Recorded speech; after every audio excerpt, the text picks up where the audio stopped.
Let's see. So we are now live.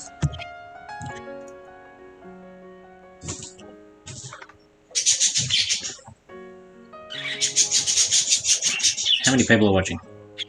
Yeah. Oh, what are you doing? So good morning everyone.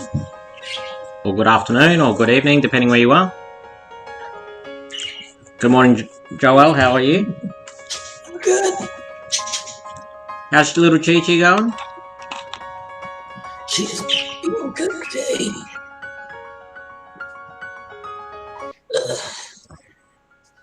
Give me just a second to put my hair back. Hey, John and John.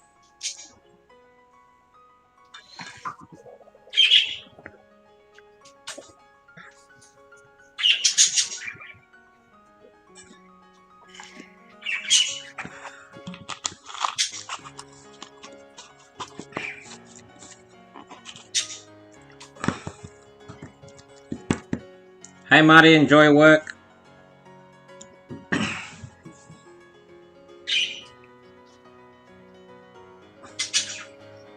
What mean you just boarded Southwest, John? Are you about to take off on your plane? Good morning, Alex. How are you?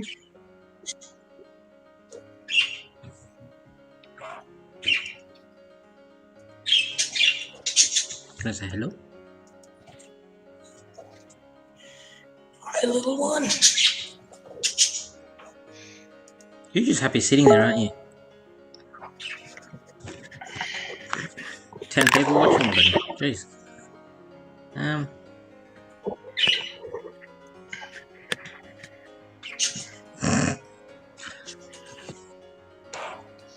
Oh, you're heading over to Denver. Okay.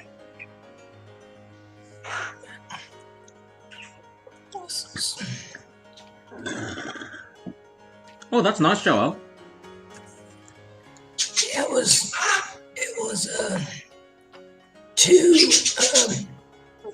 was two cabooses that were broken, so I made them into one. Oh, okay. Two cabooses into one, that's good. What are you doing? That's Daddy's hand.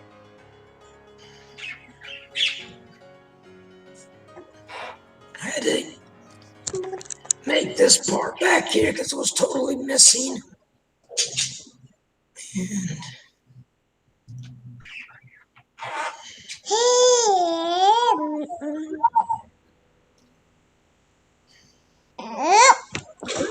I think it turned out pretty good for being two broken train cars.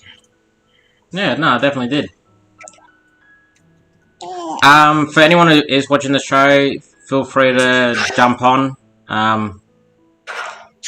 Steve's going to the doctors today, Ally's feeling unwell, and Claude is working, so I'm on my own with the kid and Joel.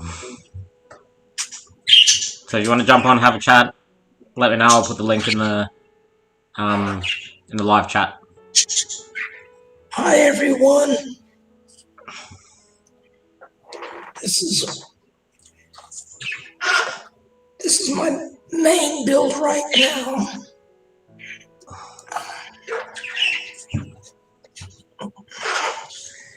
I don't want to break it, so I gotta be careful. Is that your two-story saloon that you were talking about ages ago? Yep. Oh, nice. My windows are too big, so I had to order another set. They were as large as a door. I want small windows to go upstairs. So I'm gonna build there'll be a divider here. And there'll be two rooms. There'll be a room here and a room here. Oh, yeah. I made the bracket. I got the brackets now for the stair support. Hey, Ray.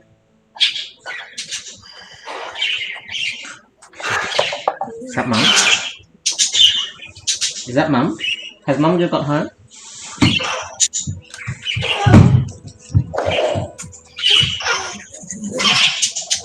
I'll make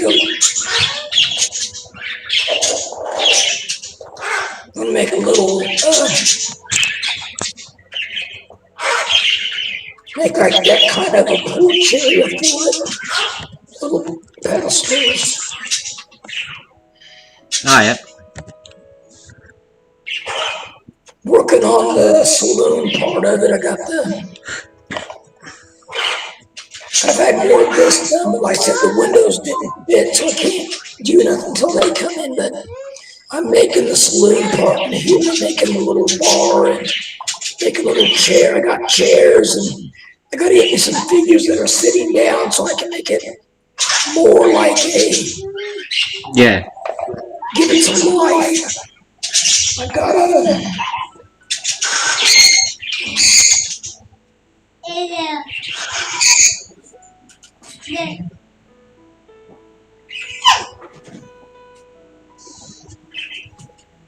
Let's try that.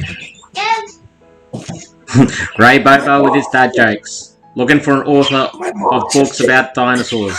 Try Sarah Tops. That's a good one, Ray. Good. Andreas. What are you doing?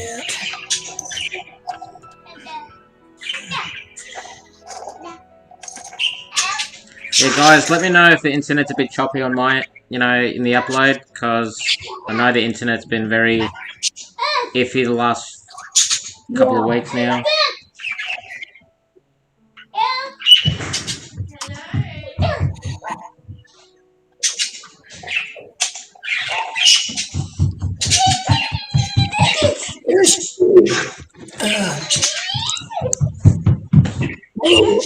I got two of these little dancers going in the saloon. Sorry, my camera doesn't work.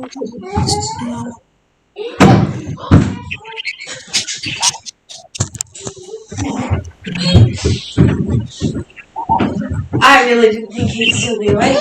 Oh no, he's tired. He's just fighting it. And I got my the bar. Oh. I got two of these also. They're the bar maids.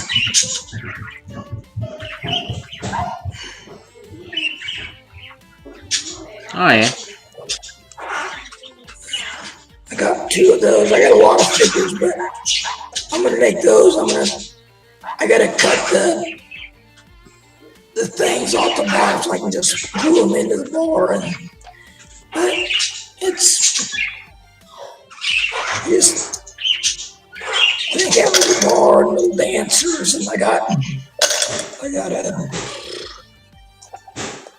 the music players. I got too much junk. Oh, it's always the case. Got this one here. I got another one. I got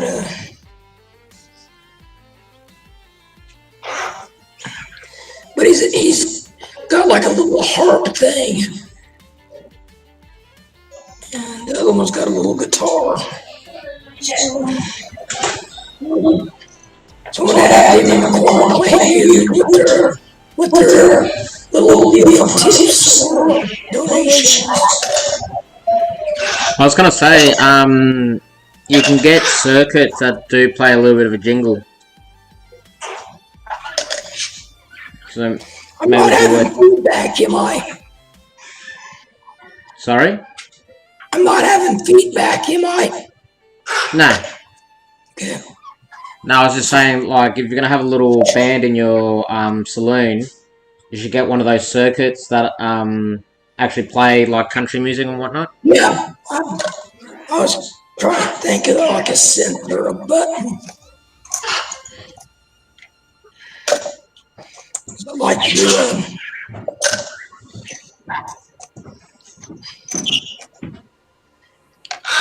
I just found a thing on a site. Give me just a second. Yeah. What, you think I wasn't live? I just wasn't sure. Although I didn't look at the comment. Couldn't see the comment section either, so. Yeah. Did you see Ray Barwell's show? No.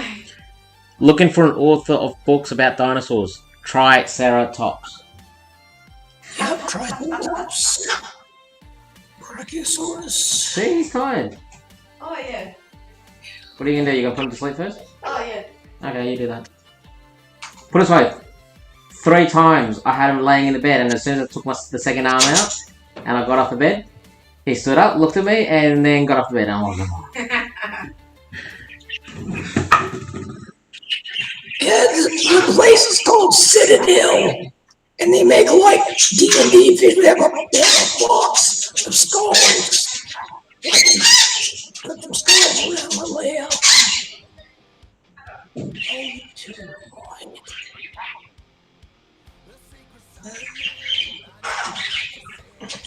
I gotta get him painted. oh yeah, the dragon. Now this is something I scratch built. It's totally handmade. Like I said, it's from the movie Warriors of the Wind, but one of my favorite animes, so I made it. Looks good. It's all made out of just pink styrene and a lot of glue and paint. And I use foliage. You get it at like Hobby Lobby and Walmart. It's called it's like moss, but it doesn't really grow. But I like it because it's real green, but it has depth to it. So you can glue it on and add more to it if it ain't thick enough. I use the same stuff to put leaves and stuff on my pine trees. I make them hang down. I just take them and I lay down a bead of glue, and I lay it down on it, so that way when I glue them on, they're hanging down, not just.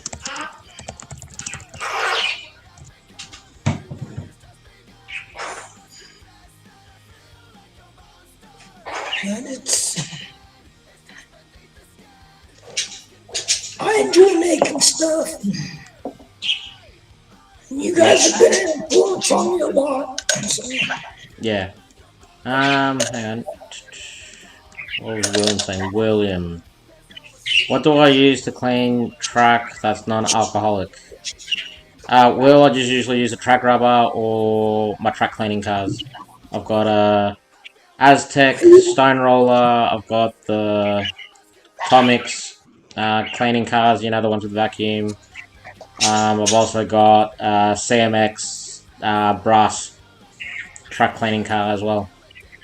Yeah, I got one of those. They look nice. I also say use a non-abrasive Scotch-Brite.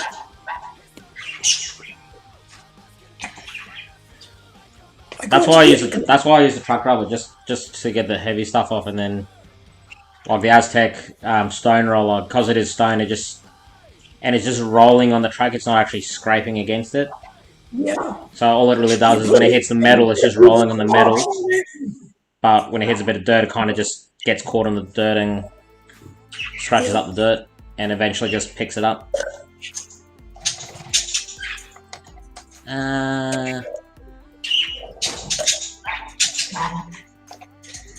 Here's one of my figures that I painted.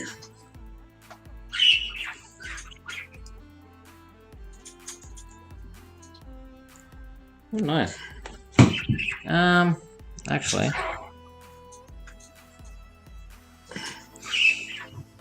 what I might do, whilst I am live, I'll grab another stand. My goal is to buy a new camera this year.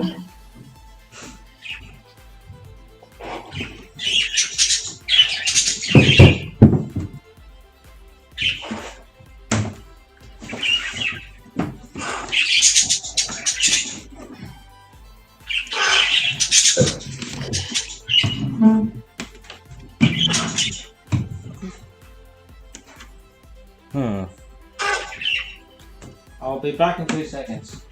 I need a USB extension. Oh wait, was that one there? Oh, there's one right there. Beautiful.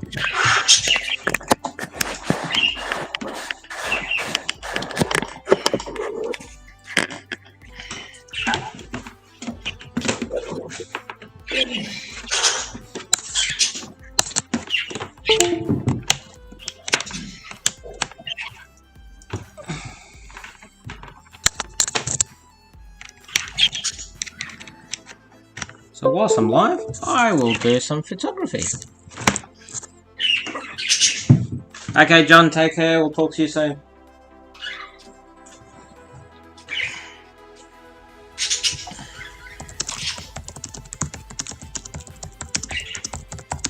I'm not a big fan of vampires and stuff like that, but she's a vampire killer.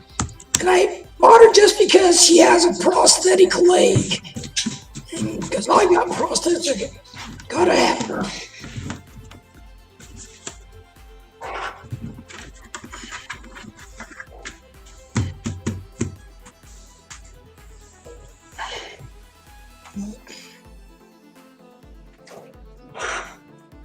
Oh, she looks good. Now, I gotta start taking a whole bunch of photos on eBay.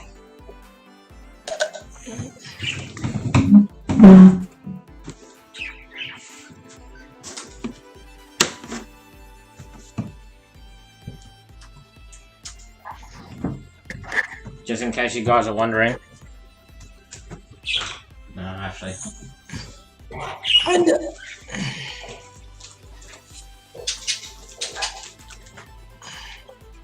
I did this a while back, but it goes on top of one of my locomotives. It goes on my mobile.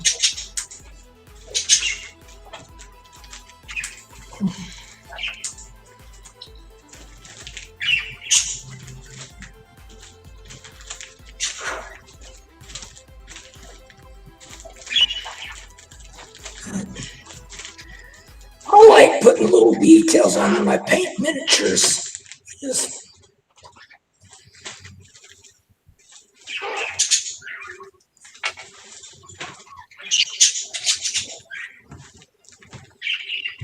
In case you guys are wondering, those are white metal kits that I'm listing on eBay, all N scale. That's cool. Yeah, I spent, what was it? I think I spent 14 hours sorting through them because I bought them second hand off eBay. But whoever I bought it off, what they did was they literally just opened every packet, just dumped it all in a container, and they were using it as a kit bashing box. So they were kit bashing something, they'd go in there and go, oh, I might use those wheels, I might use this, I might use that. So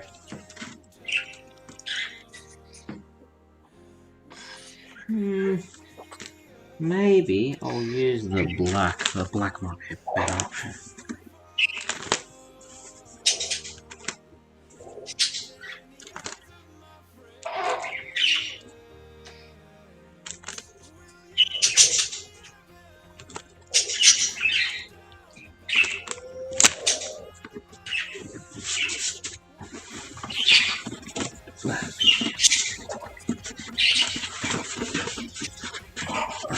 So some people watching.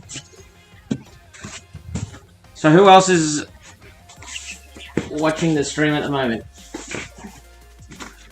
Again, for those who didn't quite hear at the start, Ally's feeling a bit crook this morning. Steve's gone to the doctor's for a checkup. And Claude is working.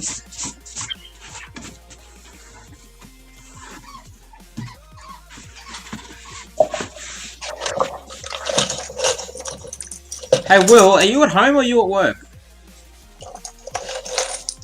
Because I know earlier you were saying you were at it for since 7 AM Eastern, but the way you're talking, it's almost like you're at home.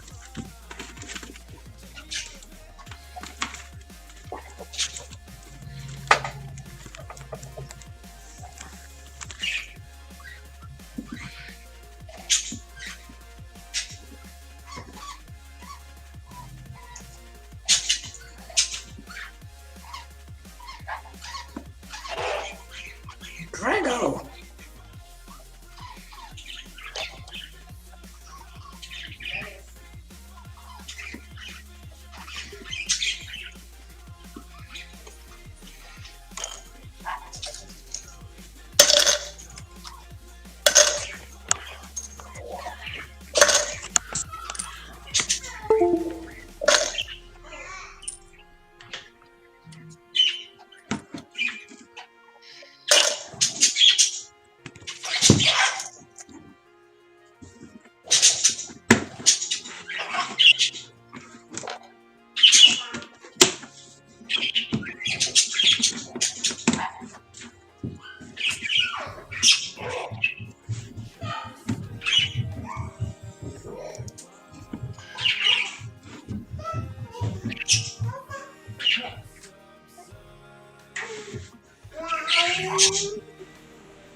Okay.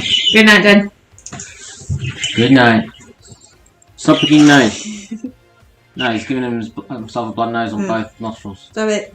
Oh, he's hiding it again. Good night, Dad. Kisses. Yeah.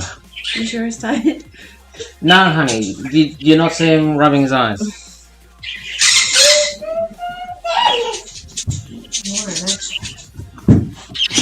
Yeah, just... Honey, What? I've got small metal pieces in here, and he's there. What do you think's going to happen?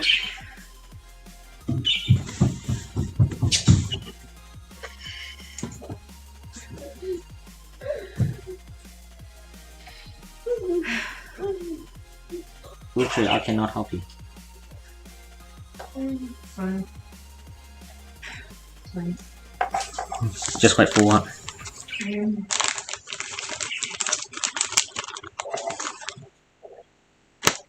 So how you been doing, Shannon? Haven't been doing too bad, have we, honey? You're alright. Just the kids driving us nuts like they do. That's kids. I got parents. Sorry? Oh, I'll try you in a little bit. See this little thing here, thinks she has to help me time I'm making something. Her idea of helping is get everyone and chew it up. Don't take yourself. We climbed up Alex's ladder today. Yeah, I told you can. All the way to the top. Yeah, and up onto the bed. Mm-hmm. He's a bit rusty on that last step up to the mattress, so that's... Yeah, of course he's like... itchy.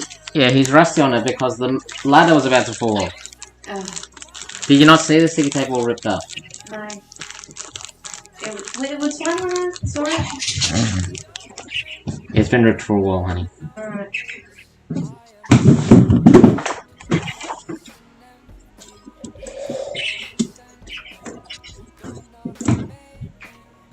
Thank you. Now,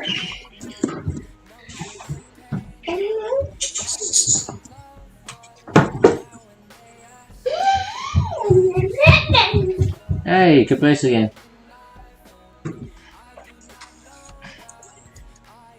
this was a fun build. I enjoyed it. Like Chris! resurrecting things to other people throw away. I like resurrecting You them. make some dead things.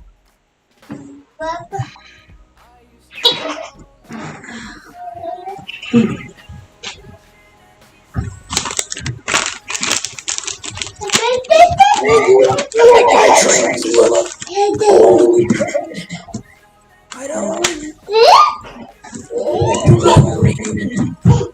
packages.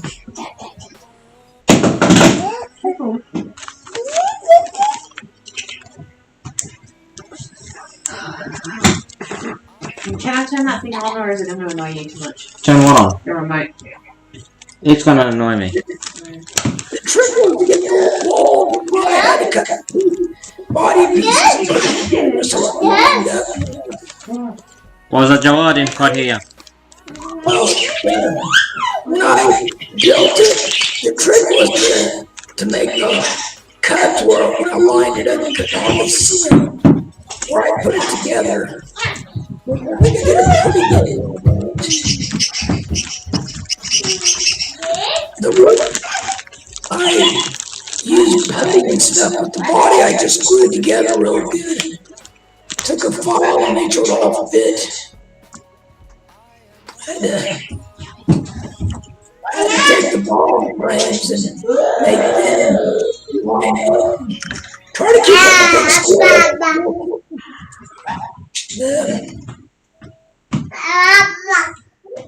This side here, Hey, Brian and or Mike. they were missing, so I had to buy a pair to make the back porch area.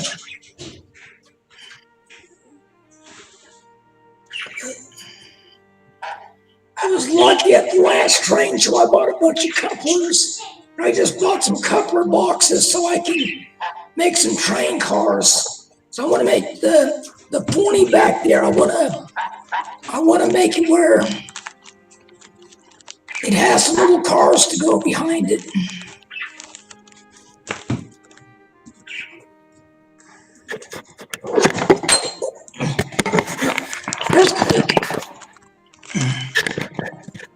Sorry. Oh, good. Hey, Cross Tankers, if you got some time, jump on the panel and have a chat.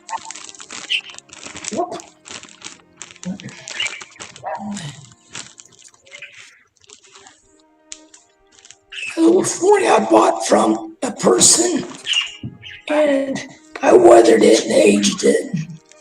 I want to make a tender for it, but right now I stick to more just make some little train cars for it.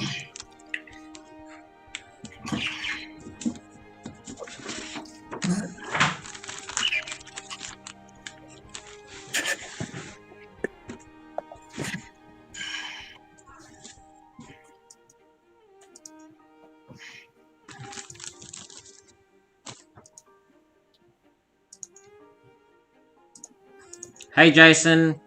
It's currently a one-man show. Ally's sick. Claude's working, and Steve's gone to the doctor for a checkup. After his Yeah, so I'm sitting here harassing Shannon. What was that, Joel? I'm sitting here harassing you. Yeah. I'm just trying to keep an eye on the chat because I've got no one to really, back me up if I look away. And whilst I've got this time, I'm going to be taking all these photos. And then I'm going to start listing all these on eBay.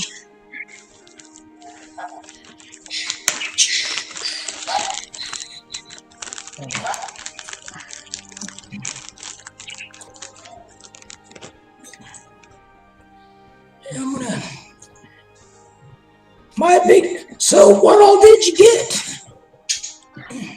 Sorry? What all did you get with the metal castings? What do you mean, what did I get? Your castings, your figures or whatever. You said you bought a lot of steel metal castings. Yeah, no, because I bought them. I bought a lot off eBay, and I've picked the ones that I want, and now I'm selling off the rest because they don't suit the era I model.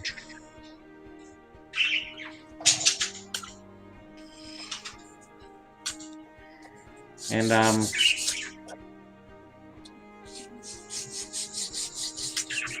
yeah, it's just there is heaps because I spent 12 hours going through these. I wouldn't say they were tubs or anything like that, but I just spent there's 12 hours going through all these castings. Yeah,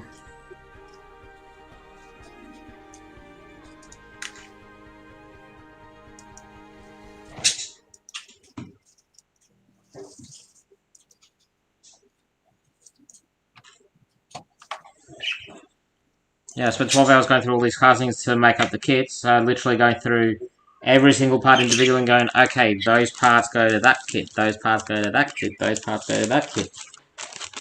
And obviously to figure out if those parts actually go with that kit, I had to actually assemble those kits by hand. You know, not gluing them together or anything, just literally going, okay, those two pieces fit together, those two pieces fit together. Oh, yeah, to make this kit you need that, that, that, and that, and that. And yeah, it was just a lengthy process. But I got through it. Some people look at me and go, you're crazy.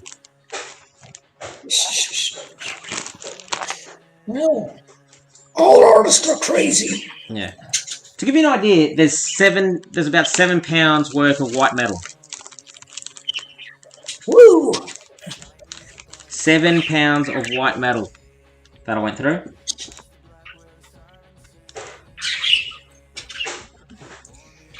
Is white metal pretty much a tin mix?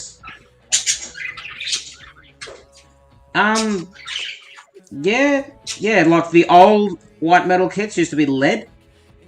But obviously lead is not the best thing in the world. Yeah, no, especially around children. Yep, so obviously later on they moved on to yeah, like an aluminium alloy or something, or a tin alloy. Actually, I think it might be an actual aluminium tin. You know, aluminium to give it the weight, but tin to make the quantity, because, you know, aluminium's, you know, not cheap.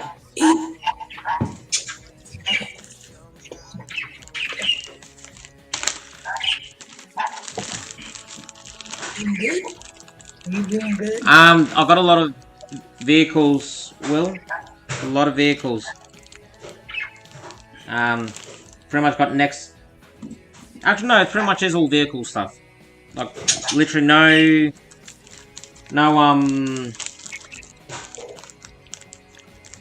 people or anything like that. Just all vehicle castings and... And yeah, I literally went through it all.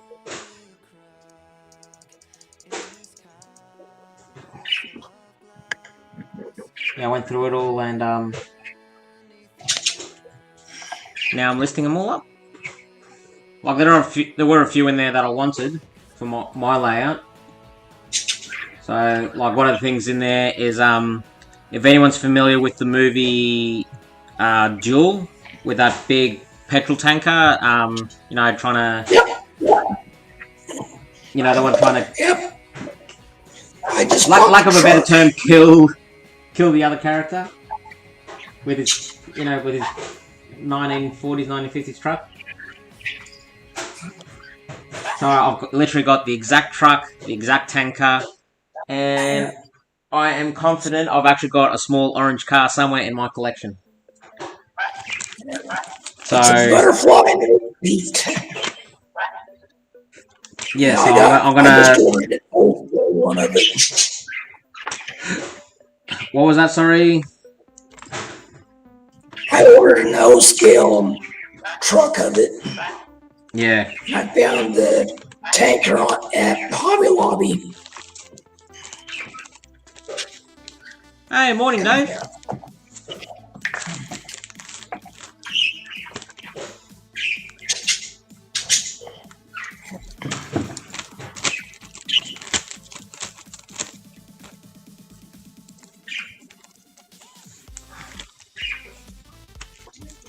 Hi, Dave. Hi, New Ferris. Hi, the train freak.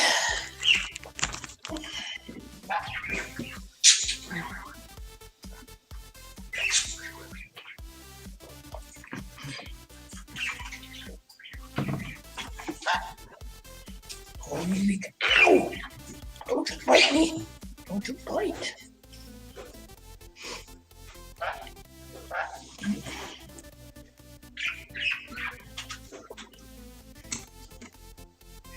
So, Shannon, Yeah. what were you talking about that music thing? Is it like a little sensor that plays music or something, or? It's just literally a circuit board. Like, you know, yeah, it's just a circuit board. There's nothing special about it or anything like that. I don't know what you'd exactly call it. It's just a sound effect, really.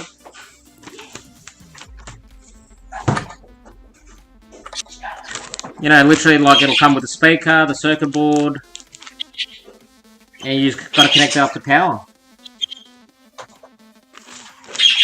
And yeah, and depending how you want to trigger it, you can either just have an on-off switch, you can have a coin dispenser, a push button on a timer. We'll have to look into that.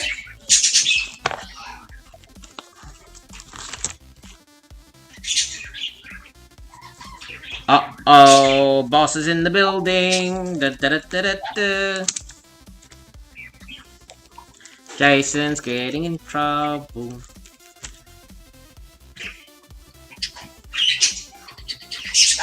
Oh, did anyone see the video of the rail fan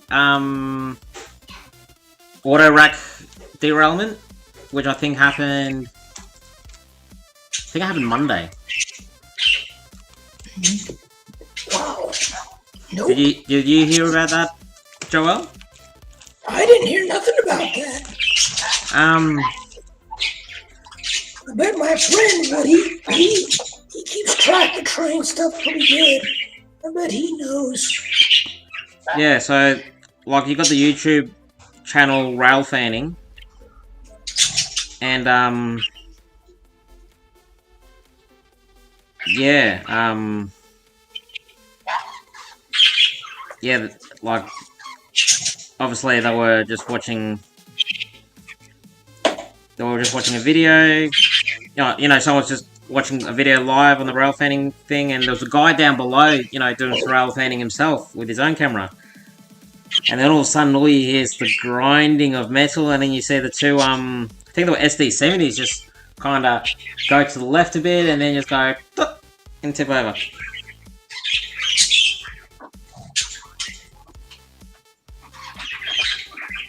Here you go, Santa Fe Junction, Kansas City Bridge. I'll see if I can share it. Bear with me, guys.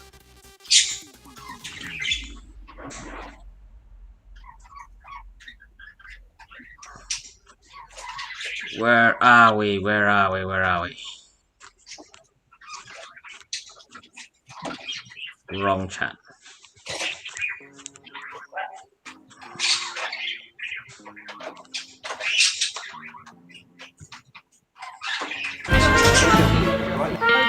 Mute that because we don't need to see it.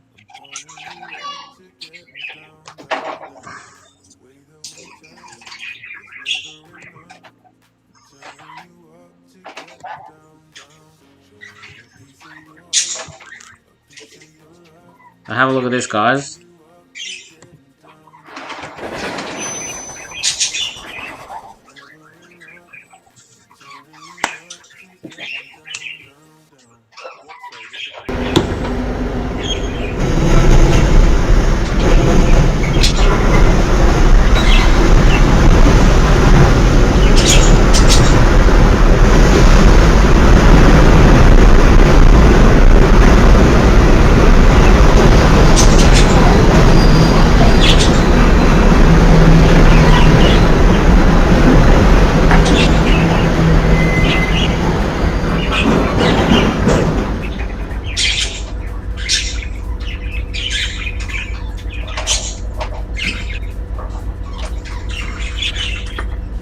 Let's watch that again a little bit closer.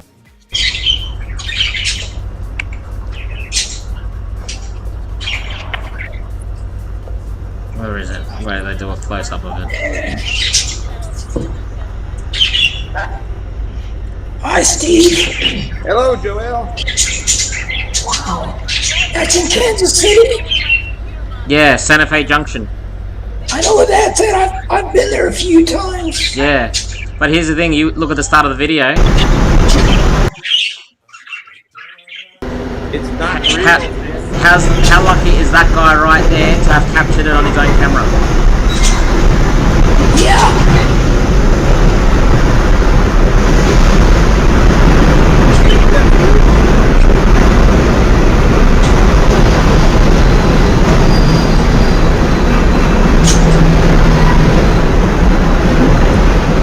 So how are you, Steve?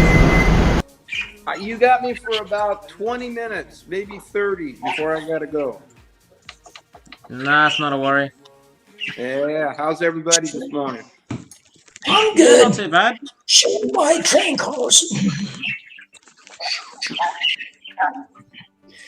That work train car there I got, I need to paint it. It's just a friend gave it to me, and I've never painted it or nothing. I still need to paint it and detail it, but I like the look of it. Hey, Nancy. Hey, Nancy, if you want to jump on, I'll give you the link to the camera, if you want. Because Steve's not going to be here for long, and everyone else is held up with either being sick or work. Ow! You bite hard, quit. So, Steve, I'm guessing you got a doctor's checking up on your knee? Yeah, it's a follow-up, so then I gotta take the dog in to get groomed. So I got a busy morning this morning. Yeah, man. Let's see. Thought I'd pop on for a few minutes. Yeah. Hey, is Roy Hardwick on here this morning? Container Man? No, I haven't seen his name pop up yet. Yeah, I got a message from him. He's going to be in Grants Pass next week. Oh, is he? Yeah. Well, maybe since he's part of the logistics companies, he can hurry up my bloody parcel so they can actually come over to me. Well, I should be getting yours as soon as it clears customs.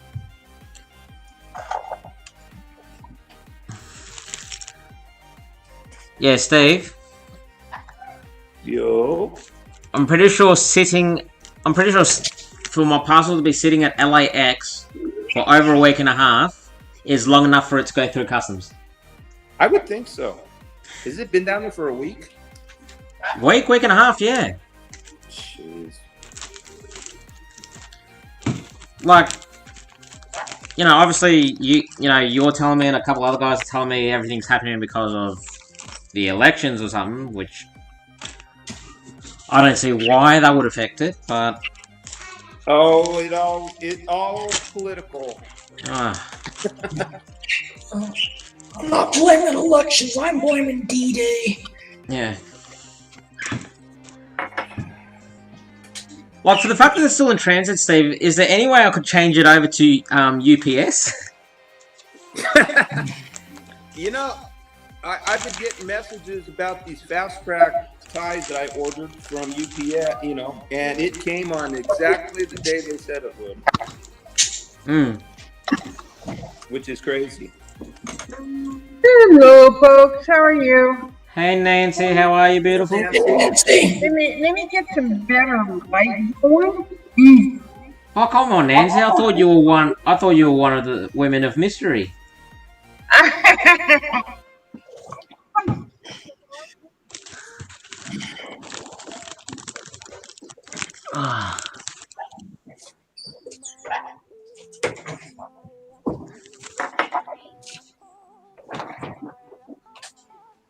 Hey, Shannon. Yeah. putting ties on my turnout, my crossover. Ooh, they look nice. Alrighty, there we go. That's better. You guys see me now? Ah, there we are. Yeah. So how are you, love? How's everything in Seattle? We're trapped in our houses from all that smoke cover. We're really bad in smoke right now.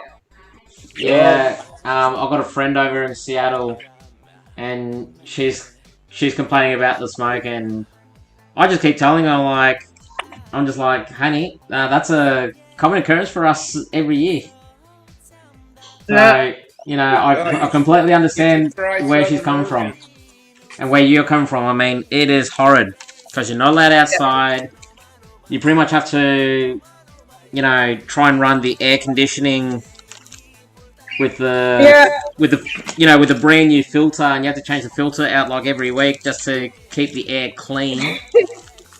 Yeah, I have 2 fans going on right now in my room. I have one facing the window trying to blow the smoke back towards the window because our windows are so damn cheap. They're not that 2-pane windows that you would get to keep everything out. Yeah. Or 1-pane windows. And so everything comes in. So I have one fan facing the window to kind of maybe help shoot some of that air back out. And I have one fan aiming at me. Yeah. To bring some of that crud. You should try the smoke here, Nancy. We've been hazardous for a week. Well, yeah, it's been hazardous here too. It's been very unhealthy is what it's been. It was hazardous like for 2 days, and then yesterday they finally labeled it unhealthy, very unhealthy. Today it's unhealthy. Yeah. Well, I was saying to Steve, I think it was it Tuesday, Steve? I think. Yeah, I was talking to Steve on Tuesday, and I was telling him pretty much 20 minutes outside in the smoke, you may as well smoke a pack of cigarettes in that time. Oh my gosh. You know, at least with a pack of cigarettes, it's by your own terms, not by Mother Nature. Anyway, so I've been at my layout quite a bit, and I have a video I'm gonna put up later today. I'm gonna do a little something different today, so with the video, so because it's an actual video that I really didn't like it much, but I figured, okay, I'm gonna do something with it, really make it interesting. So I'm gonna do what they call an ASMR video with it, where it's gonna have rain and distant thunder in there, and it's gonna be raining. You'll see the rain coming down, and it'll be like an ASMR video. No, that'll be alright. I'll try and keep an eye out for it. But anyway, I'm preparing the layout right now for Halloween. I'm trying to figure out where I'm going to put everything and how I'm going to place the houses and stuff like that. Yeah. Yeah, man, I forgot it's nearly Halloween. Jesus, because I've got a Halloween train. Like it's just a bunch of boxcars. It's just a bunch of boxcars which just has Halloween. You know, they're all the same until you get to the last boxcar, and the last boxcar says Happy Halloween. I'm gonna make my own Halloween train. I made my own last year too, but I actually have a video out there that I put out there on how to make your own Halloween train. And actually, you just take double-sided tape and you take some of these confetti things and you stick the confetti to that double-sided tape, and the double-sided tape doesn't wreck the paint on your train cars. Oh yeah. Yeah, because I know one thing is I've been looking everywhere, like on Facebook and that, and there's been a couple of guys that have been selling the Halloween train. You know, like especially the micro trains ones, and it's like, but they're so expensive. The cheapest Halloween train I've been able to find is $155, $160. Even then, that's still way out of my budget. Yeah. No, I know what you mean. I mean, those really good, nice Halloween trains. There's one that I really like, but it's over $200-$300. Oh yeah. And I'm you gotta be kidding. Well, that's the thing. Like, I've been talking to a lot of like ever since I've got on Discord, there's been a lot of people I've just been chatting to, and I think it was earlier today my time, so last night for everyone else in the States. I was talking to a couple of guys and explaining like how expensive it is here, and some of the examples I was telling them, like a really good example is, so everyone knows that Broadway Limited released the T1 with sound and DCC. Yeah. I paid $350 US to get it delivered to my door. That's taxes, everything paid. Oh, ouch! Ouch. Right? So in Australian dollars, it's about $460, $470. So, but delivered, that's not bad considering there was a guy north of me in Queensland, and he paid.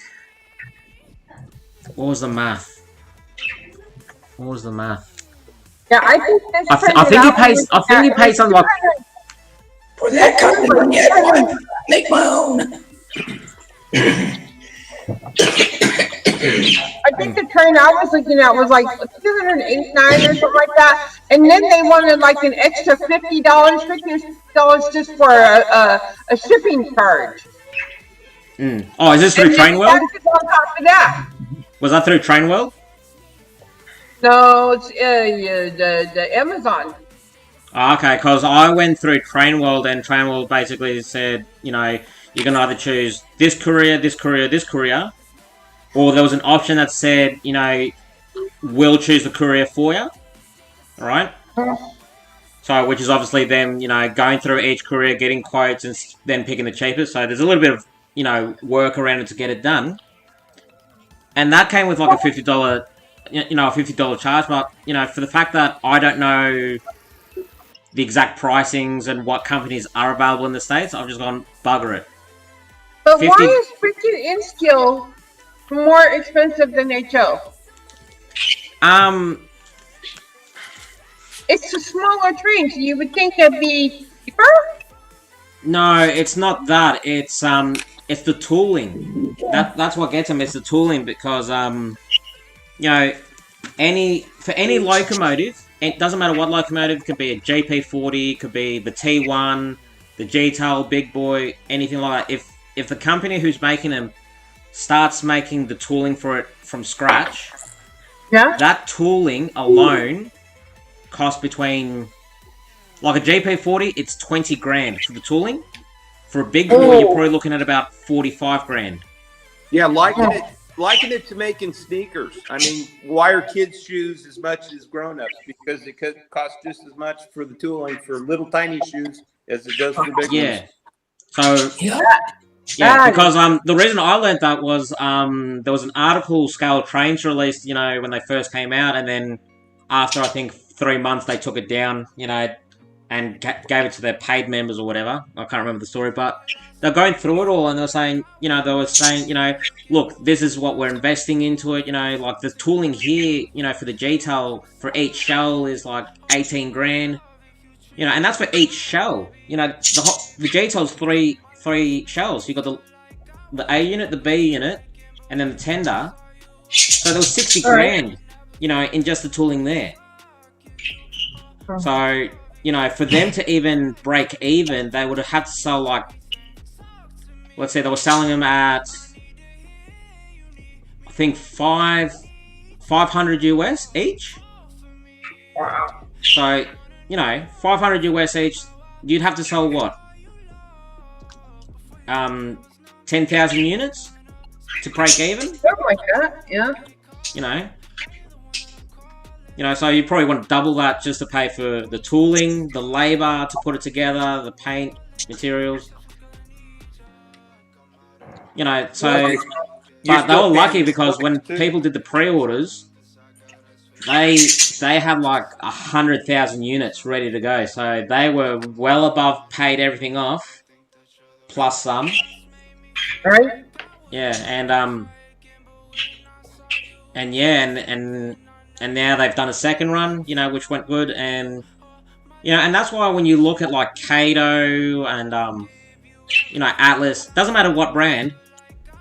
That's why you always see them always re-releasing, the same models with different road numbers or different liveries and everything like that, because all they're doing is going, okay, we've got the tooling's paid for. What don't we have for that loco? Okay, we never ran this road number. Let's run this road number. And then they run it and they sell it. Wow. Like, it's amazing how expensive it is, and you kind of think to yourself, you go, Jesus Christ, because no one really thinks like the tooling itself is that much. I got it. Still thinking that it would be a little bit more cheaper than HO, but it has not been. That has not been the case at all. Well, you got to think of it this way: how long has HO been out for? You know, like a lot of companies, you know, who would already have the tooling for that loco. If they want to make it better, they just might go, okay, we've already got the tooling. Let's send it to the machine shop. Let's get them to fill in some pieces and remachine it to make it more detailed and then reuse it. So they're not spending as much money on the tooling. They're just modifying the tooling each time. And each time it's just getting better and better and better because, you know, you got the basic shape and then you add the handrail and then you add, you know, the bell details, and then you add the rivets and this and that, and you know, eventually you know, you'll start getting a model that's well detailed. Yeah. I'm getting a bit sidetracked here. Oh, you should, yeah. Steve sent me 7 pounds of white metal, and I spent 12 hours sorting it out. Oh, wow. Oh. Anyway. What happened, honey? So where's the boy? Is he sleeping? What was that? Sorry, Nancy? Where's your boy? Is he sleeping? He's in the playroom with Mum. Oh, okay. Yeah, like, I got him to bed 3 times. Yeah, 3 times I got him to bed. He was laying in bed, and I'll literally take one hand out. Okay, he's still asleep. Take the other hand out. He's asleep. I step back, and he just goes, opens his eyes, sits up. Hey, Dad. Off the bed he goes. And I'm like, oh. Dad, I ain't falling for it, Dad. I'm not asleep, Dad. Yeah. But it was annoying because, like, every time, you know, he'd be there just, you know, just head killed over, mouth open, you know, a bit of drool, and I'm like, sweet, he's asleep. You know, I even gone, okay, he's fallen asleep now. I'll give it another 5-10 minutes before I put him down. And every time, and it's like, you're a little, you nuisance. Oh, my goodness. Hello, everybody in chat, by the way.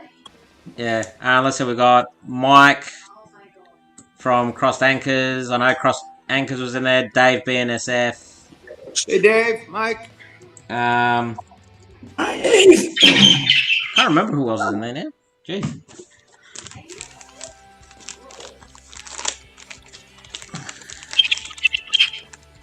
Okay, guys, I gotta pop off, so I will talk to you. All right, Steve. See you later. Talk to you. See you on Saturday. Talk to you later. Later, Nancy. Bye, Steve. Here you go. Dave's even chiming in about the tooling. Dave's saying with some manufacturers, some of the new locos that come in multiple variations, there'll be different, you know, tooling for each variation. You know, like Union Pacific. You know, Union Pacific tooling is going to be different from Southern Pacific tooling and from Norfolk and Southern tooling. And it's all because, you know, one might have dual headlights, one will have a single headlight, one will have top and bottom headlights.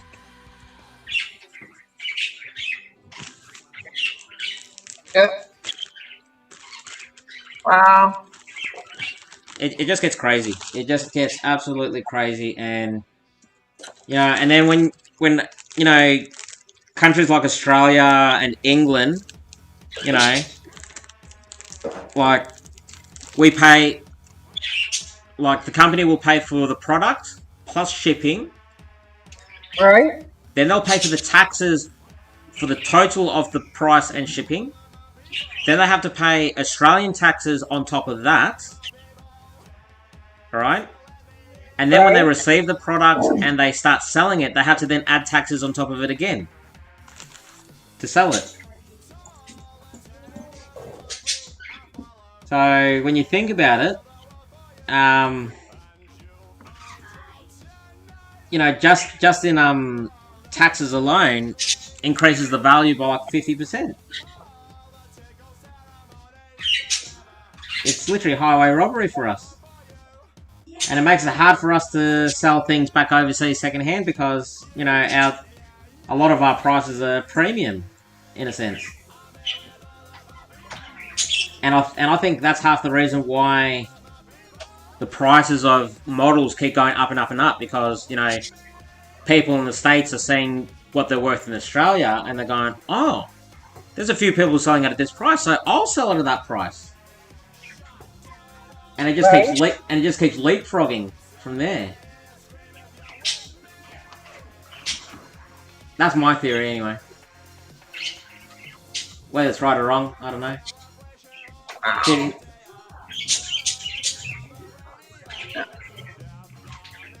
you know, I still even got phone. I have to mute my phone. Anyway, I still got one local that I need to send back to Broadway Limited where I got it from, because when I first got it, it's been trouble since the time I got it. I have I bought the Rio Grande, the Rio Grande Heritage unit.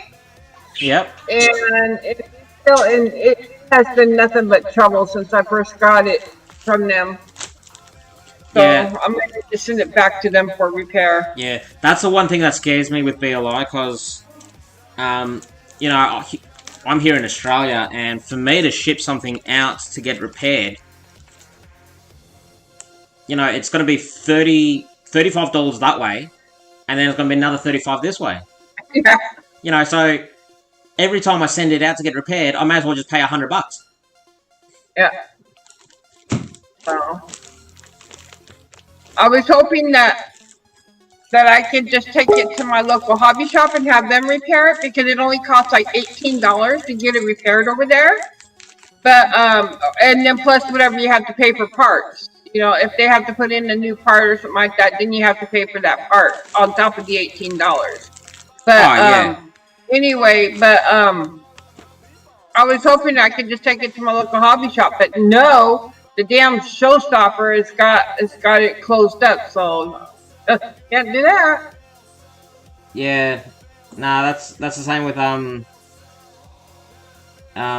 over here. There's a fair few shops that are just closed because of the showstopper, but hang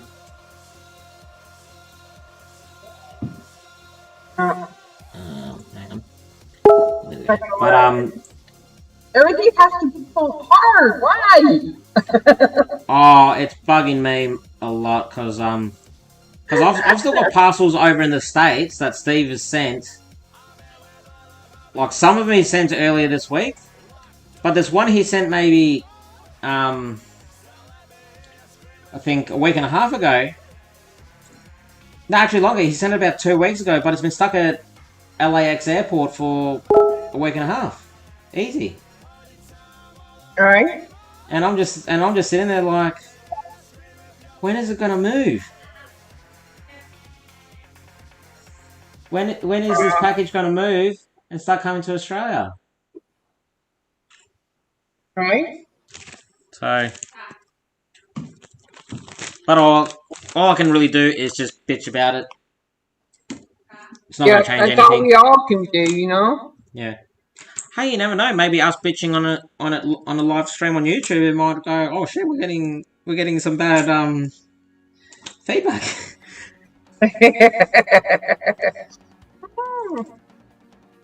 But yeah. Then who keeps messaging me? It's either Steve. Yeah, Steve. What's Steve saying? What's Steve saying? Where are we? Hey, I have not heard anything back on the traveling boxcar. Haven't you? Oh, I thought I sent you an email because I signed up for it, but I haven't heard anything back about it. So okay, that's probably my fault. Like I've been trying to keep up with the emails. Like I emailed the people who have it at the moment to send it off to the next recipient. But normally when someone new goes, I go, okay, I've got to send an email to that person and that person's. So I must have not done that. I must have not done that. So I'll get onto that. yeah, I've been meaning to talk to you about it, but I haven't had really a chance, and I haven't seen you anywhere lately. So I just figured, oh well, I'll see them eventually, I'm sure. Oh yeah, exactly. Yeah, nah, yeah, nah, it is still going. It's in the States. Because what I'm going to do is, at the moment, traveling to mid USA. Right. So I'll send it there. I'll send it further west to someone, and then I'll get it from there back to the east, and then I'll send it back west. So it kind of does zigzag. Because the thing is with the end skull box car, I have to have it finishing in the, somewhere near New York or something like that on the east side of the States, because from the east side of the States it's going to go to England. Yeah, well, take your time getting here. It's fine. Yeah. Well. Yeah, no, it's good. Like, I'm not sure. I'm just anxious to run it on my layout and get a good little video of it and put it out and send the car on its way. Oh yeah. Well, that's the thing. I've got to eventually go through all the footage, and like I know a few people have posted it up on I'm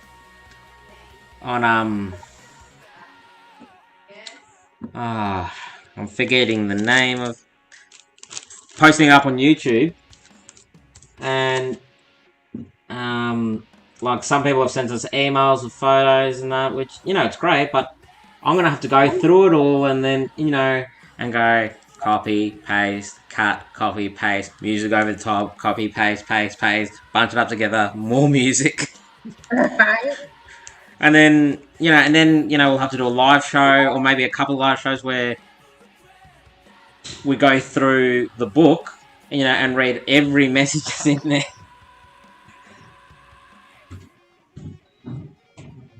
Hey, honey. You trying for round 2, are you? No. He's trying to pay for glasses, so bring away. Okay, he found my Ferrero shares too. He found the photos. Yeah. I'll be back in a second. Alright. Well, Joanne, what are you up to?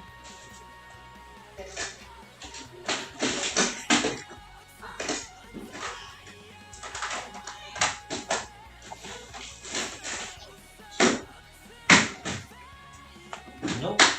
Not that.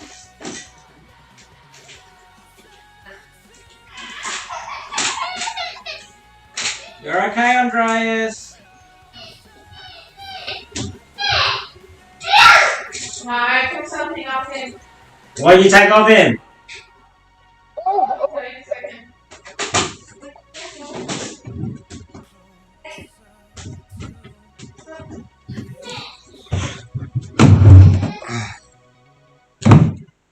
Hey, Mike or Brian, if you're still on, jump on the stream. Have a chat.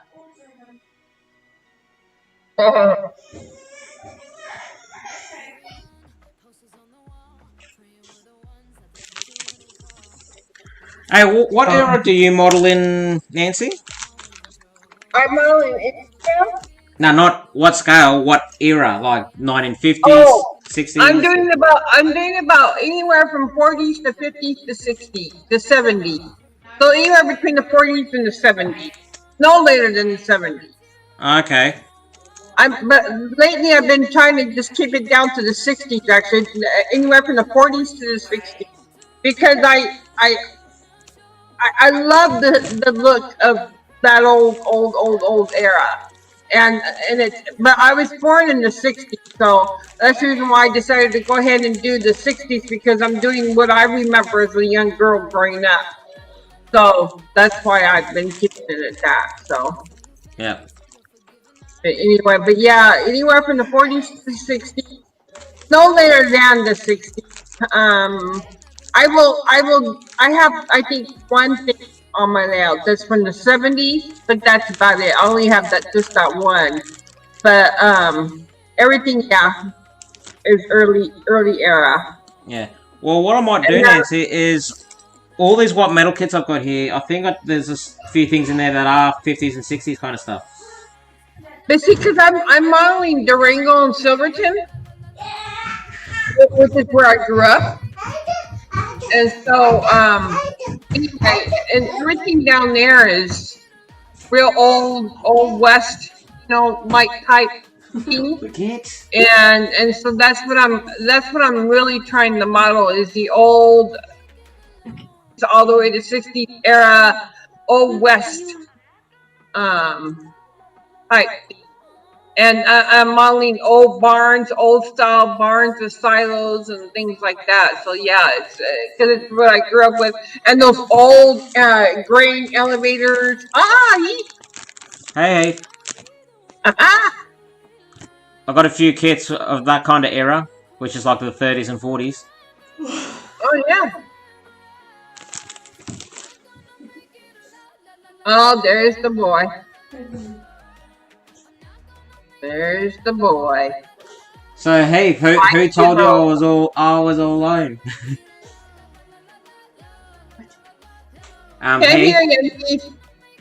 Hey, if you want to talk to us, you got to turn your microphone on.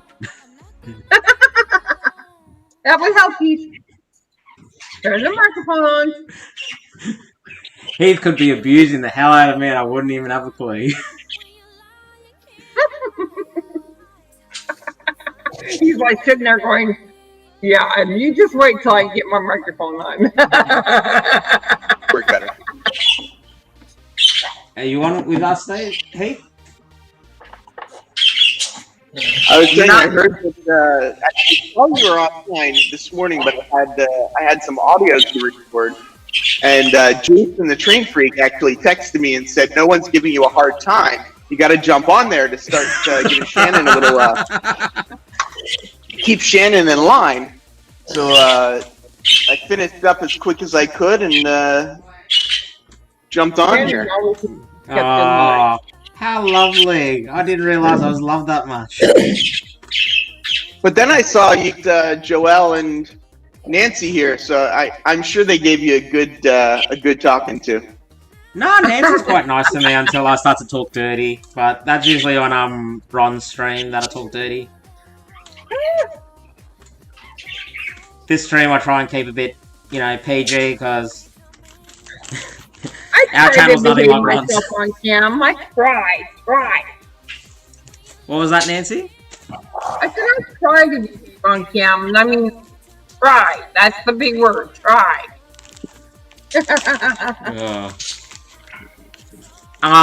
Also, Mike from Crossed Anchor says he's still naked. Yeah, Mike, I'm pretty sure any women that are watching this show won't care too much. Especially Heath. Oh, come on now. Heath, your audio is delayed as anything. Alright, I'll fix in a second. Let me download something and then I'll fix it. It must have just been a glitch. Literally, you talked before, and it was like you talked, and then your lips moved, and now kind of lining up. I think Joelle's birds are biting her. Dear bird, dear. Birdie, birdie, birdie. Dear birdie, birdie, birdie, birdie, birdie. Oh, look at the birdie. Look at Chi-Chi.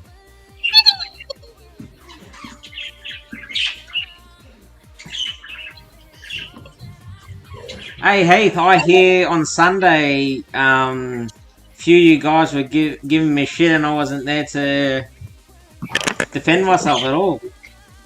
I don't know anything about that. Oh. So the thing is, I can neither deny or confirm. Oh, okay, I see. So in other words, I have to watch the whole hour 17 of the stream and just skim over it and see where I've been attacked. Hey, I got to get my views up somehow. I might as well use your view time as anybody else. Yeah. I'm trying to catch up to Nancy so I can. I need to get over 1K. Almost 2K already. Yeah, and I've got to catch up to you, or Back on Trucks have got to catch up to you. We're still on like 220, 230. I'm doing a big giveaway once I get to 2K, so. Nancy, you'll probably hit 2K before I hit 1K. Yeah, I'm giving away a pretty good prize, so hopefully. Yeah. I haven't let nobody know what that's going to be yet, but yeah. How did you go with your giveaway, Heath? Yeah, I did see you doing your giveaway, and like it wasn't until today. I'm like, oh crap! I knew I was forgetting something about Heath's show on Sunday. Are you saying if you would have paid more attention, you would have gotten in on my contest? Pretty much. I wish I would have paid more attention. I would have gotten in on this contest, but no. I didn't even find out remember about it later on. Were you not on it either, Nancy? No, I didn't even find out about you until later. Yeah. Oh. Yeah, no, because I watched the video before to say, hey, don't forget on Sidetrack Sundays, I'm gonna be doing my giveaway contest there. I'm like, oh yeah, I gotta remember that. And then I think it was later on, it was Monday morning for me and Sunday night for you guys, and that's when Steve and all that was like, we were abusing the hell out of you. And I'm like, what? What do you mean abusing me? He's like, oh, you gotta jump over. And I'm like, oh god, what have you guys done? And then today, before I started the live stream, I jumped over to have a look, and I was trying to skim through to see if I could find it. And then I saw the giveaway. I'm like, oh crap! I forgot. It's too funny. So I'll show you what I'm going to give away for the 2K. This is the first time you'll ever see this. But I have here 1, 2, 3, 4, 5. Oh wow! Laser cut. They're laser cut kits. Now these are all laser cut. They're all laser cut, and they're all different kits. This one here is where's the camera? This one here is a barn. I don't know if you can see that. A barn. You need a little more light, Nancy, if you've got it. Yeah, It's a little dark. Okay, fine. What light? You got it. There we go. Right. Now we got you. So the first one is going to be a barn. A barn. And these are all HO kits. Because I was thinking about going HO at one time, but it just didn't work out for me, and I decided I didn't like it. So I went back to my in-scale. So good for you. Nobody should be HO. I had all these laser cut kits that are all in HO. This one here is a company house. I was actually looking forward to you going to HO because I was gonna try and swoop in and buy some of your N-scale stuff. So this one, That's too funny. this one is a sheriff's office, Old West style. Again, it is laser cut. This one here, I really want to get this one in scale. But this is a mill. This is a grist mill kit.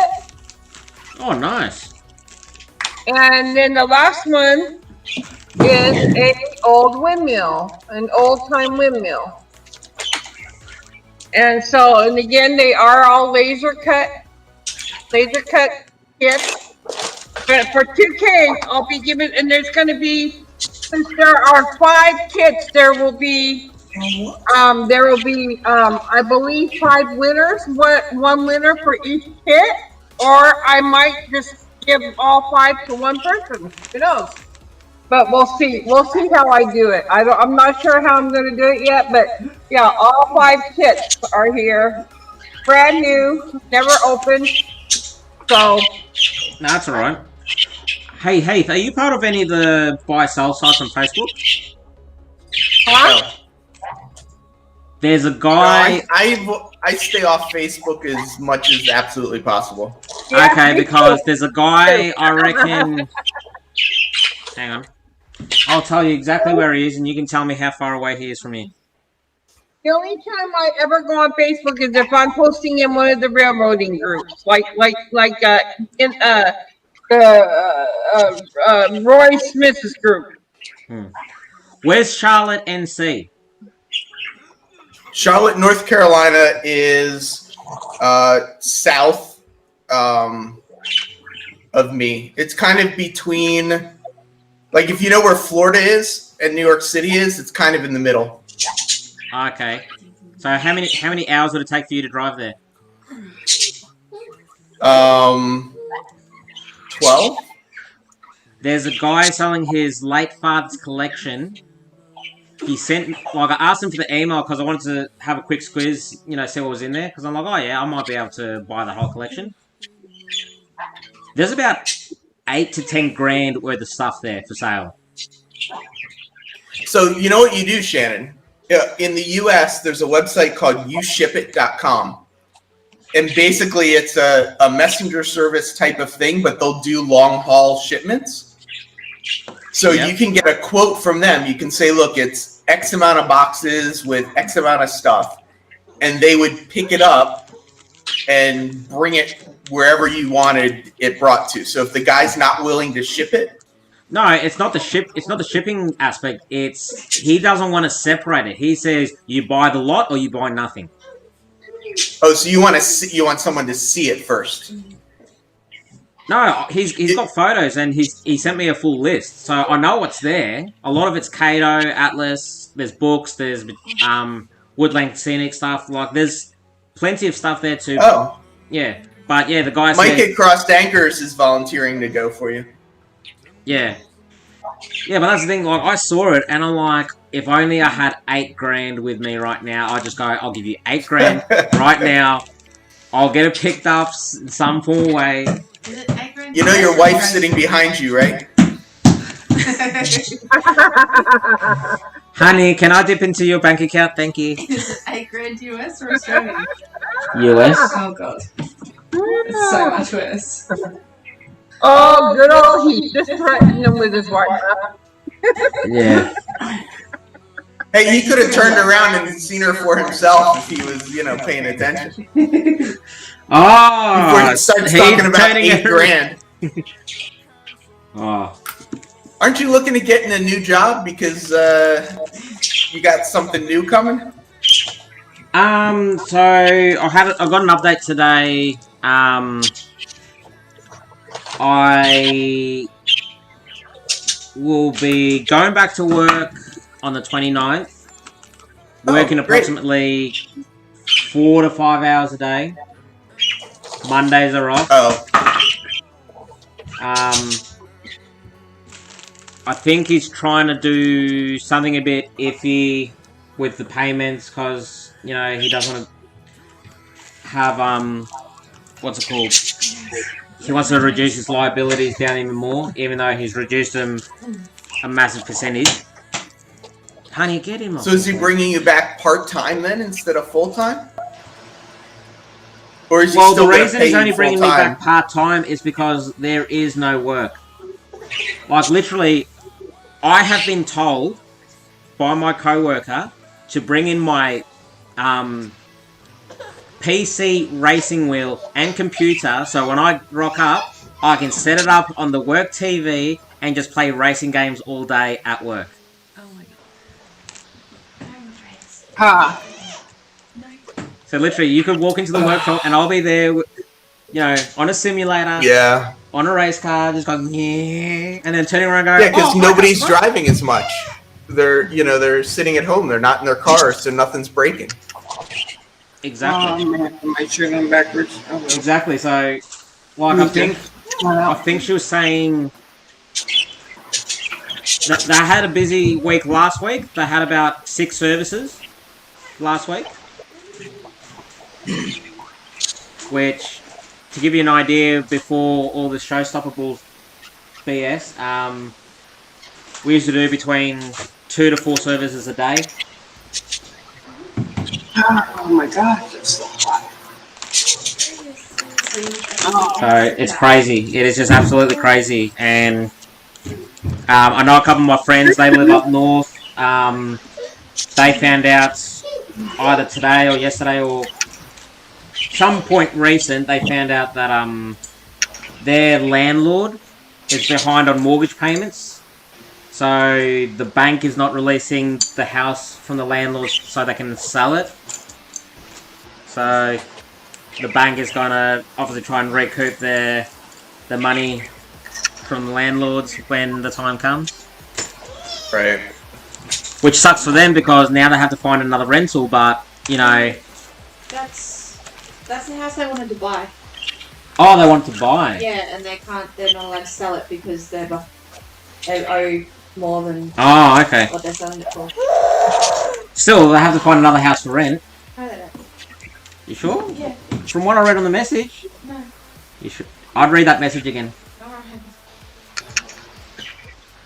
Legs in. So, Yeah, but anyway, it's just a sucky situation. Yeah, that's an understatement. Oh, what the hell? Ah. so Shannon, Yes. I'm gonna share a screen and I'm gonna show you what Seattle looks like right now. Oh no. What looks like? Seattle. I'm gonna share a screen Yeah, come on. Yeah. Lay down. and Let me do your bum up. Let me do your bum up. Mia. I hear it. Not and this is Seattle right now. One more. That's so crazy, Nancy. That is Yeah. And that's not the only view I got. How about this one? Look at this one. Hey, I recognize that Yellow, place. yucky air. 2020 just keeps giving back. I guess it does. Yeah. All right, I'm done. Yeah. In screen, in sharing. Yeah. No, that's what we pretty much look like in Victoria and New South Wales in Christmas. And what made it even worse is the bushfires we had here. There's a town. I can't remember the name of the town, but they're over in East Victoria. And there's only one road leading in and out of that town. And when the fire started to come through, there was a fire coming south. So like, okay, we can go. But then when they got ready to go, another fire started north and started. So they had a fire going from south to north, another fire going from north to south. So they were stuck. They couldn't get out. So what they ended up doing was all the residents, grabbed what they could, put it in a suitcase. They went down to the beach, quickly dug a hole in the sand, buried all their stuff in the sand, and then they jumped in the water and sat in the water as the fires went past and tore the town off. Nancy, start digging into the sand. Yeah, all right. Yeah, but that's the thing. How would you feel like it's the middle of it was the middle of the night? You're going into the ocean, and I mean the ocean where all the great white sharks and stuff are. Oh, Mike. Hello, He Mike. got his OBS virtual cam working. Oh, is that? Hi. Wait. I did. Yay! After so much BS over the last few days, you finally got it working. Yeah. Wow, there's a delay on the stream. Joelle says hi. She didn't. Oh yeah, you can't. You have to pop out the YouTube chat so you can still see it, and then hide the YouTube window because the delay will drive you crazy. Okay. Yeah. Yeah. So just look at the whereby and just trust that Shannon's not putting any strange logos or anything over your head. like I've got right now. Yeah, exactly. That's your crossed anchors halo. Yep. That is weird. All right, I'm gonna move that. Oh. Where's Brian this morning? He's making my coffee. There you go. Can you make me one too? Probably not. No. Don't ask your wife, Shannon, or you'll probably get a smack upside the head. Honey, can I have a coffee? Like that.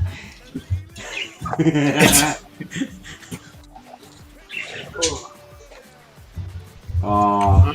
I So went and cool got to you dressed and sometimes, I everything. See, I got my crossed anchors merch on. Nice. Yeah, that's what I got my my shirt on too. I actually have. If you want me to reveal some hot off the presses information on your stream here, Shannon, I got some exciting info I could delve out. The video will come out tomorrow, but I can give you a little preview here if you're interested. Yeah, no, it's fine. Like, there was actually some. Now that Mike's on, there's actually something that just reminded me what Mike's doing on Saturday, which would be really good. So, Mike just says like, "What have I done?" Like, oh no, It didn't work. Are you trying to share your? I'm trying to share my screen. Probably because it's too many. Why isn't it? Oh, well, this isn't fun. Can you not share your screen when there are 4 people on it? No, you should be able to. No, you should be able to. Yeah. Just share your screen and say, don't say application, say tab, your whatever your browser tab is. That's what I had to do. Oh, there we go. Oh, there's crossed anchors. That's not mine. Yeah, I was just That's testing not mine. It works. You're just having issues. Hey, are Well, you clicking the I right guess, button? hey, you had issues last time, so here I can do it. I'll do it through OBS instead. Let's see. Now I got to figure the OBS out. Okay, sources, add, image. Are y'all getting an echo from me or anything? Oh, Not that I'm hearing. It seems fine. That's what I'm hearing. Sweet. Can you do green screen on this thing? on whereby? Uh-huh. I don't know the answer to that. I don't think question, so. I didn't hear. No floating head from you, Nancy. I like my floating head. Oh, are you talking green screen? Yeah, nah. Unless you do a virtual cam through ABS, you can't do a green screen on Whereby. Oh, okay. Whereby is very basic. Oh, that's what I forgot to do. Okay, there we go. Can you see it though? Yeah. Oh, Yeah. bugger Yeah. off! You Yeah, got no face sponsors? Boom, baby. These guys are awesome. I'm gonna have to check them out. They basically, make all their stuff in-house in the US. CMR Products is the company, and then they've got Tab Tech, which is how I found them, because that's who makes my T-Track modules. But they also make like desk organizers and all kinds of cool stuff. And then they've got, decals and a roadway system and electronic kits. And what you would like, Shannon, is they do resin printing. Ooh. So they're a model railroad company that does resin printing instead of just like going to Shapeways or whatever. Well, They're actually model railroaders. Well, you know what? I'll go to them and I'll throw on the biggest curveball. I'll go to them, make me an AC-9 shell conversion for a Buckman EM1 chassis. What? So what if I told you that wouldn't be throwing them that much of a curve? Oh, it depends, because I have been hunting. Go look I at have their been website, hunting Shannon. for this conversion for the last 7-8 years now. Go look at their website. Are you going to need me to bring up their website? No, hang on. Let me take a photo. Okay, I'll have a look at them a little bit later. Because currently I am taking photos of all these white metal kits that have been shipped to me. Oh, really? Oh, well, I got them at a good deal, but the downside was see, whoever owned these white metal kits beforehand, right? You think normally if you don't use a kit, you'll keep in its packaging, right? No, this guy, what he decides to do is go, okay, let's open every packet. Okay, all the wheels can go here. All the hydraulic looking thingies can go here. All the cab looking things can go here. All the chassis can go here. All the instructions can go on a lacquer band. That's crazy. Yeah, so I spent 12 hours literally like doing a puzzle piece, just going, okay, this piece and this piece looks like they go together. Okay, so okay, that's gonna make a tractor. Okay, what parts in here look like tractor parts? Oh, there's a tractor wheel. There's this. There's that.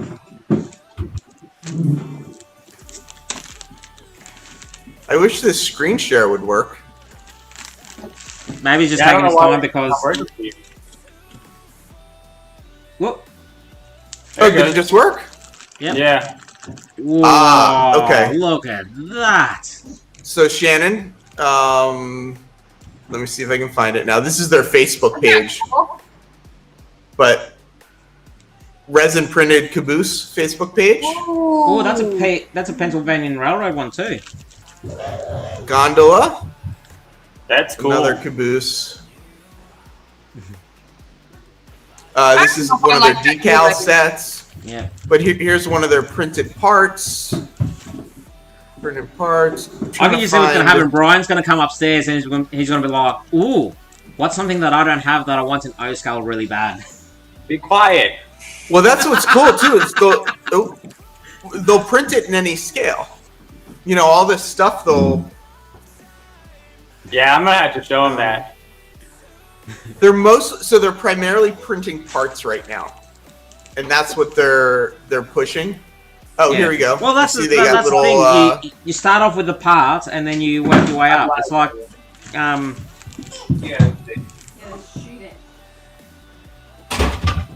that's awesome. Oh, he was watching on another screen, so now he knows all your secrets, or my secrets. I'm trying to see what Oh, they've speak of the publicly devil. revealed. Speak of the devil and he shall appear. Yes, I shall. Did you bring enough for everybody? We got Of you course. a banana. Crazy. Yes, they do make O scale. And Joe, thank you very much. I'm surprised Brian didn't even hear that. He just walked off. What? He was watching on another screen downstairs. What did I? Can you share your screen again? You showing him? I wasn't. Which part? The Facebook page or just the single thing? Oh, the Facebook page. I already told him your secret. Oh. He's all disappointed. I don't get to spill the beans. Oh. Well, this is the beans, right? Oh, that's true. That's true. Yeah. What I want to try and get back to is the. See, this is on OBS. See, I love their tab tech stuff. Okay, that's how you're doing it as a webcam. Yeah. Okay, very cool. Let's I got see. our logo. Share screen. Chrome tab, Facebook. Yeah, that's good. Oh wow! This is who we sponsored with. Oh wow! That's super cool. And they print with resin, so it's 3D print. Like Okay. and stuff. Oh, that's Yeah, cool. so they're still testing their prints of cars, but like this is a test print. 3D design Conrail car test print. I've seen those hockey drawers before. Those are really cool. They are. Yeah. Actually, I think Luke Towan bought something similar from IKEA here in Australia. There are definitely a couple different companies that do it. What I like about these CMR guys, though, is they got burned a couple times on the quality of the wood. So they're basically buying better wood. Oh yeah, but that's the So thing, that, cause you know, but that's the thing, cause they're modeling it, doing it for model railroading. You know, you can literally just go, okay, I need to draw for paint, I need to draw for tools, I need to draw for trains. You know, and there's none of this. You know, is this going to work or what? They probably have it sorted out, I'd imagine. yeah, I mean, they spent a lot of time working on it. So yeah. Really cool. Yeah.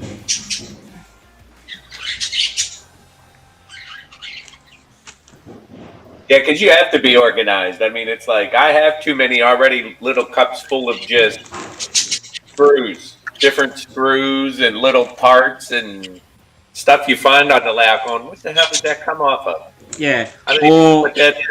or you find this cup hiding in the corner, and you're like, oh, there's all my paintbrushes, and there's like half a dozen paintbrushes of different sizes. You're like, oh, I did have those. Yeah. When you buy these, or you run across the box underneath the table or something, and you're like, going, when the hell did I buy this? Right. Yeah. Oh. I was like, I don't even remember what. How did this get here? That's too funny. And it's even worse when you absolutely rip apart the whole workshop and you go, okay, I definitely don't have any, and then you go buy it, you come back, you use the whole packet. And then as soon as you finish the packet, you find a packet just hiding in the corner somewhere, and you're like, yeah, damn it. I had to inventory all of my rolling stock because I realized that I had bought 4 of the same exact car, not realizing that I had bought 4 of the same exact car. Oh, yeah. And give him a headache. I try very hard not to do. Yeah. I mean, luckily they were. I think cross anchors just froze. Yeah, or OBS just crashed. They were flat cars, so it wasn't like too big of a deal. It's not like they were, flat cars are always useful. Sure. But it was just like once I realized that I had, multiples, it was like, oh damn. I just did that with sadly, a caboose. And it's the same number. Like, I could have more than the one style caboose, but it's the same number. And it's like, I wanted to pull my hair out when I realized that. Is it PRR at least? Yeah, it is. But it's just like, man. Yeah, that's too funny. You could always just go to micro scale decals and just buy a decal to renumber it. Yeah, I was thinking about doing that, and you can go to CMR Products and buy a decal to renumber it. Oh, really? If you want a 7% discount, use the code human. Do I sound like an advertisement yet? I feel like I'm such a shill. No, you know what you should do, Heath? You know what you should do? You should start to learn how to speak like Quagmire from Family Guy. Oh, you should do commercials for a living. No, because when they interviewed who's the guy that invented Family Guy? What's his name again? I can't remember. Matt Groening? Is that? No, that's the Family Simpsons. Guy? I don't remember who did Family Guy. Yeah. Oh, anyway, wow. Whatever his name is, he does the voices for Peter, Stewie, Brian, and Quagmire. But he said the way he got the idea for the voice of Quagmire was something about his dad or his granddad used to give him all these old tapes, and they still had all the 1950s advertisement recordings. Oh yeah. And that's what he based Quagmire off. Just those recordings, like, hey, buy some nice sparklers. Yeah. I just recorded the audio for my, sponsored video or whatever, and I felt like such a cheese ball. Like, so check out CMR Products for all your decal needs. Are you gonna add that into your Ender on your streams and stuff? I probably won't do it as an intro, but I'll find some way to do it that's as subtle as possible, but so that it's there. It's I reckon flashing. what you should do, Heath, you know how, most streams, they take a few minutes to start up and then they go live, or they take a few minutes to shut down. Yeah. Just do it there. So, have like the counter saying, 2 minutes to go, and just have the ad going. And then you do your intro. I have a slideshow at the beginning of my stream, so I'll find a way to like add it into the slideshow or something. Yeah. Sure. Just to give you that couple of minutes just to get ready, make sure everything's set up properly, and nothing's out of place. I don't like though that like before you've given anybody anything, you've got the advertisement in there. Like I want to give them a little something first, and then I can throw it in, and then so I think on my recorded videos I'll put it, like a little bit into the video or something. Yeah. Oh, there'll be a couple of ways to do it. Like, you just got to figure out what your niche is, really. Because every person works at different. Like, you look at cousin Vinny. He has like the countdown, and then he has his startup, and then he has the whole go to Yankee Dabbler and go to these people. And then next minute you see, hey everyone, it's Vinny here. How's everyone going? Yeah. And that's his niche. That's how everyone recognizes him, and everyone loves it. Yeah, I cannot seem to share. I can't share this screen. It's really weird. Are you sure you're clicking on share screen and then browser tab? It'll let me share browser tabs. It won't let me share an application. The application sharing isn't working. Oh. Okay. Are you sure you're not overloading your computer? Oh, I'm sure I am. Because I just opened up my video editor so I can start editing my next video. So of course. Oh yeah, so in other words, your RAM is like so what on my computer hello. On my computer, the bottleneck when I open up my editing program becomes my scratch disk, because my external scratch disk is like a 5400 RPM portable drive. Oh Jesus! So if I'm trying to do anything else, that's what really gets locked up. Yeah. But yeah, I mean, I can share a Chrome tab, no problem.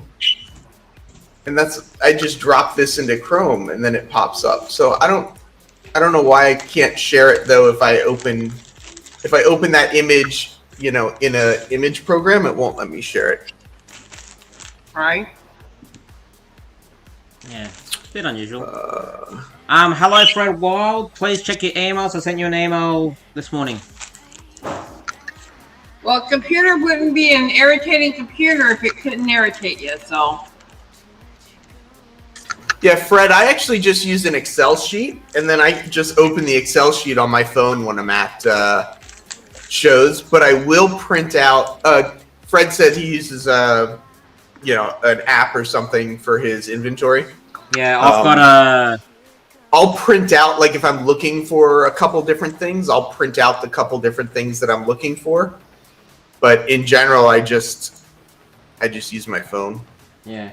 No, I've got some software I purchased with a guy. He modeled it off Microsoft Framework, and you can basically make a full card detail with maintenance schedule, photos, when you bought it, how much you paid for it, what it's worth, full inventory. So you can basically, if you had to insure anything, and they go, oh, do you have anything to show the value and the photos? You can just go, here's the files, and everything's there. Yeah.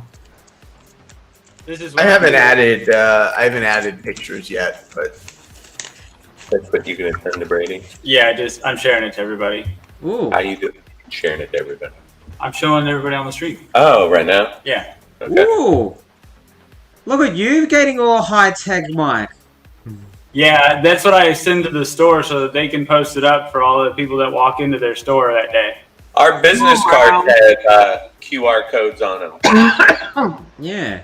I like too with Crossed Anchors. Every time they post a new video, there's like some new little like effect or new little like little like digital thing that they're throwing into like just up the level just a little bit. It's like, what is that movie where they look at the computer and they're like, oh, it's learning. Right. Yeah. Like looking with you guys, it's always I was like, oh, we learned something new this week. Look what we can do now. Yeah. Easy model railroad inventory. So y'all gonna be on the stream on Saturday, Shannon? Yeah, that's what I was gonna say. So, you know, depending on what's happening this Saturday with our stream, as I said, we might cut the stream short so everyone can jump over in your stream so we can support you guys. And, you know, and also just to see what it's all about because, you know, like, one thing I always wanted to do on my channel was basically, you know, if I go to exhibitions, do a full video and say, okay, this is, you know, me going to this exhibition and, you know, trying to interview people, you know, who, at their layouts and go, oh, this is, you know, this is Bob, this is his layout, now let's talk to Bob and he can tell us what the layout's about and then, you know, do a full interview on them. Yeah. Mm-hmm. But, yeah, I got started and then everything just went to crap and I was like, oh god, here we go. Hey Fred, I'm searching for this easy model railroad inventory thing and I can't find it. Do you know where the link is posted? I can find the manual.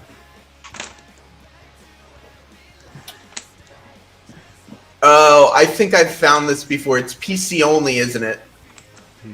Hey Brian, how's that Decapod going? Oh my god.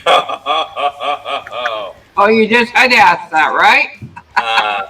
Tell them that story. Oh. I had sent it off. I bought that thing. It was $550. And I bought it, and I tried that on eBay, that Square Trade warranty, and it was $55 to cover damage, electrical, or, you know, things get broken off problems. You know, I read the thing, it's available on eBay, so what the hell? So, okay, I get the thing, and I have the video I just posted, that Decapod Yeah, one. I saw the video, and I'm like, no! It just died, right? Just... Yeah. Well, I was on the phone with the Square Trade, and you know, and it took about 4 hours or so of 2 days of phone calls, playing this game with them and going rounds and keeping up with the claim. Where it was, first off, it was, oh, good news, you're covered under manufacturer's warranty, and I'm like, really? Are you sure? No, and clearly it was not. And I mean, the train was probably 8 years old. And so, but anyways, blah blah blah. So it's finally they tell me, well, you get it fixed, and then we'll refund you the money. And I'm like, I already bought the insurance policy. Why do I have to go out of pocket? So then it was a run around, and they, good news, we can repair it at our repair facility. All right. So they send the shipping labels, and I put it back in its stuff, and I ship it off to them. And they tell me, you know, 3 to 5 days, and I'm like, you're the fastest train fixing people I've ever met if you can turn this thing around. 3 to 5 days? Okay, but I'm like, I have to play their game to go through what they offer. So I get a thing just 2 days ago saying it's sending back to me, and okay. And then I get an email while it's in transit telling me they couldn't fix it because I didn't send everything. There was no tracker transformer. What? And then it said, and wait till the package arrives till you call. So, all right, the package arrives yesterday. I bring it in, and it's not the box I sent. It's a different outer box. And it's all lopsided, like the train's all in one little corner of this box. Here's the box. Oh god. Is there a delay on our audio? Yes, a little bit. There's always a delay on any kind of platform, whether it's Webby or whether it's what do you call that other one? Jesus. StreamYard. StreamYards, yeah, or Zoom. There's always a delay. So here's this box. So it's a good sized box. But it's way too big for the model. Now, they had the bubble wrap, and I had the big white styrofoam piece and everything, plus all the extra parts and everything that I had sent them. And they just had the engine wrapped in a plastic bag and the tender wrapped in a damn plastic bag, and they were rolling around inside. Oh, Jesus. Oh no. Oh, that. And they were both all like in one corner of it. Stop. It's rubbing me the wrong way, Brian. It's rubbing me the wrong way. Stop. Oh, wait. It's rubbing them the wrong way. Stop. Well, I opened it up on video. I recorded it on my maintenance setup over there last night. I opened it up, and nothing appeared to be really broken off of it, but it still doesn't work, of course. Well, I don't know, honestly, because both of my TIUs are off and out getting a repair. I mailed them off. So the layout's basically down for a week. But anyways, now I got to get on the phone with these Square people, and you stole my damn box, because where's my styrofoam and all the extra parts? Yeah.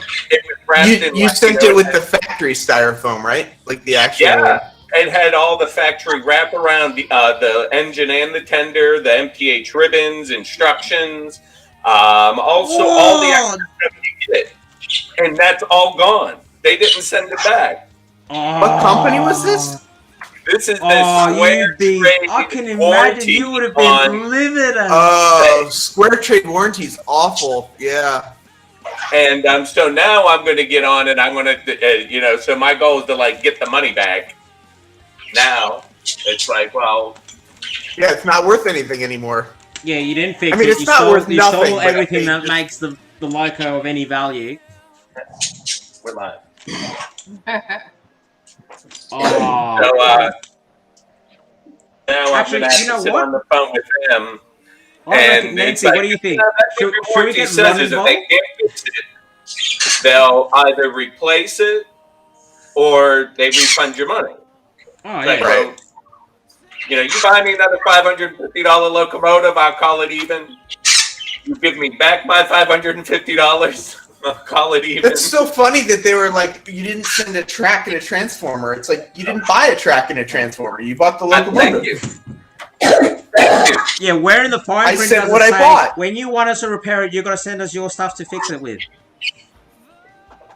Yeah, right. Look, they stole the box. They'd have kept the track and the transformer.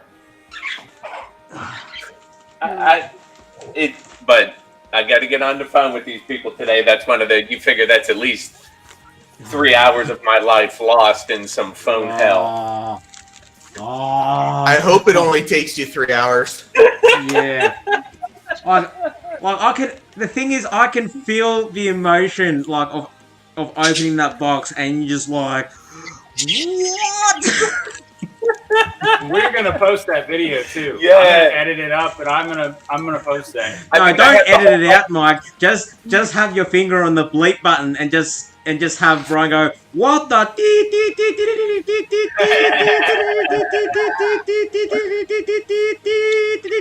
Right? Where did you get it from that gave a Square Trade? eBay.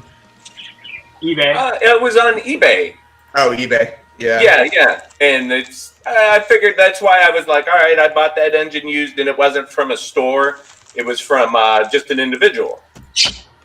And I was hemming and hawing. Now, I know it turned on, so I'm not really blaming the guy. Yeah, And how is he meant to know electronic- it's going to break in like a couple of hours after running? It never made it one full revolution around the layout. Yeah.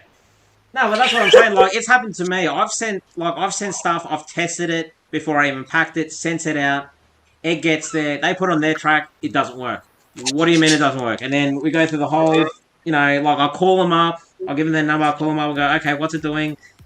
And then, you know, at the end of the day, I'll go, all right, just send it back, I'll fix it for nothing, I'll pay all the freight, and I'll send it back to you.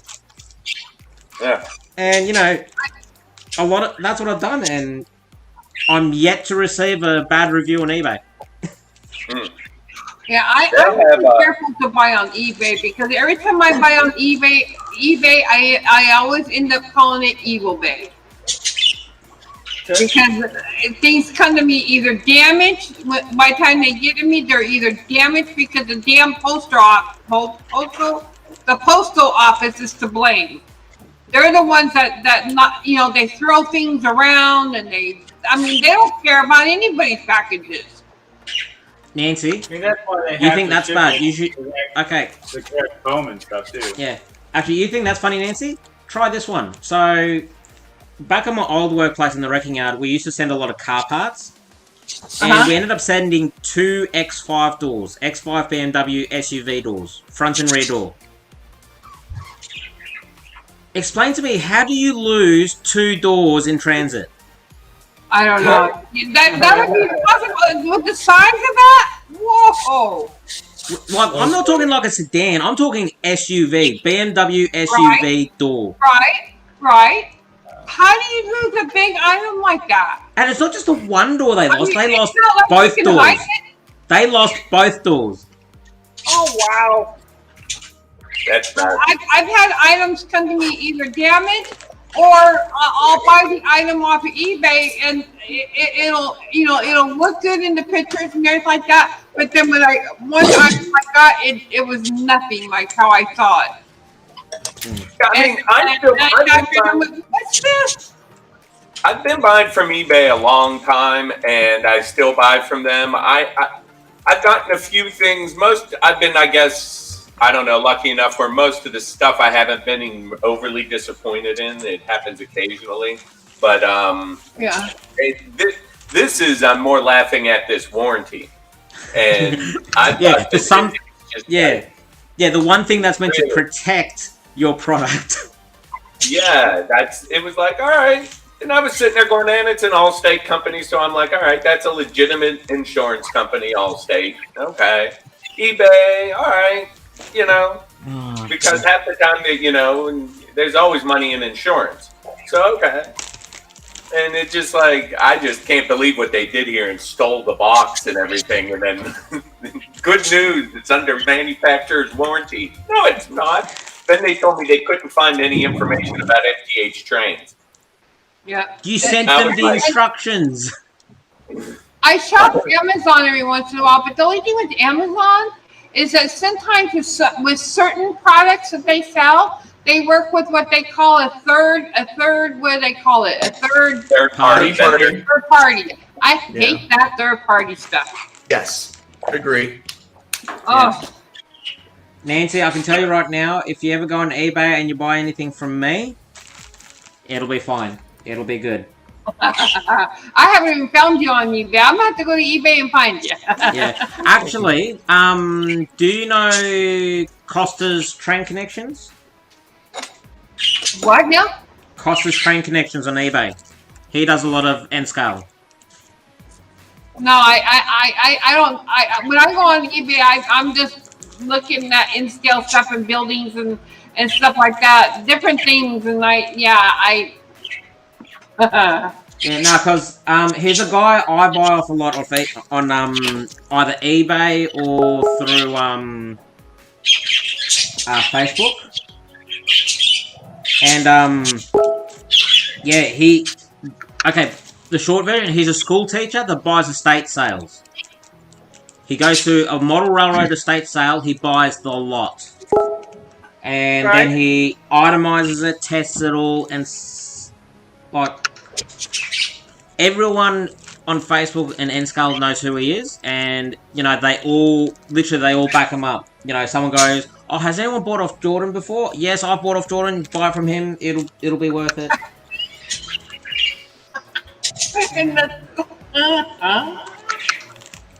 Oh my! Yeah. Well, I'll definitely look you up on eBay. Yeah. Shut, so I don't make too much noise for him. Hey guys, I'm going to go. I'm doing a live show tonight again by myself since Michael B. He's hard at work. Actually, I was gonna say, how are you doing it? Are you gonna be using any third-party software for a panel or anything like that? A what? We're gonna use OBS and he's doing a normal stream because he's doing Well, let me finish. What I was gonna do was I was telling him. Oh, okay, go ahead. I got I'm doing they just fixed this. This has been a problem with Lionel GG1s where there was zinc rot on the die-cast trucks that they had produced about 10 years ago, and the die-cast trucks literally crumbled. Yeah. And Lionel washed their hands of the problem, but Henning Trains just made plastic trucks to replace. And I'm going to replace them live tonight on, I have 2 Congressional GG1s. I mean, these are $1,000 locomotives that were rendered useless. Yeah. Because the metal literally crumbled. And this is like, this guy came up with this, and I'm going to change it out live on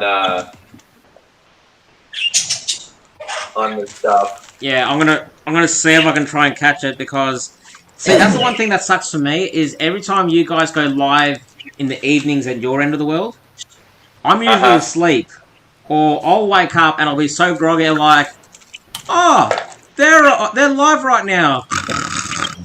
Hello, Michael McCarville. Oh, Michael's here. Hey, Michael, how are ya? So, like, I think I've only caught one of Sparky's shows in the morning live, and I'm like, yes, I caught a show. And then after the show was over, I passed out again. Hi, Michael. Hello. See, those are the trucks.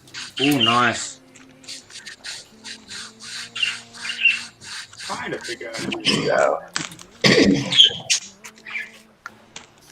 So these just came in, and I was in the first batch of the couple done, and these were $100 a piece. Wow.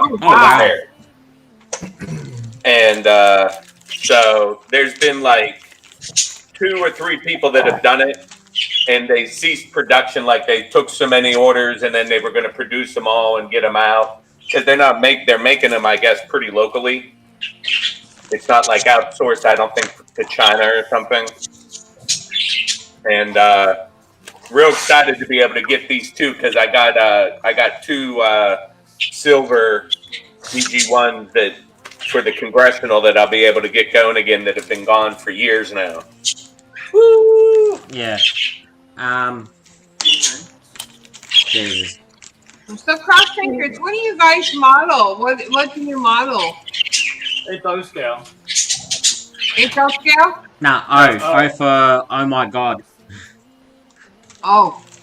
You wanna, let me show you real quick.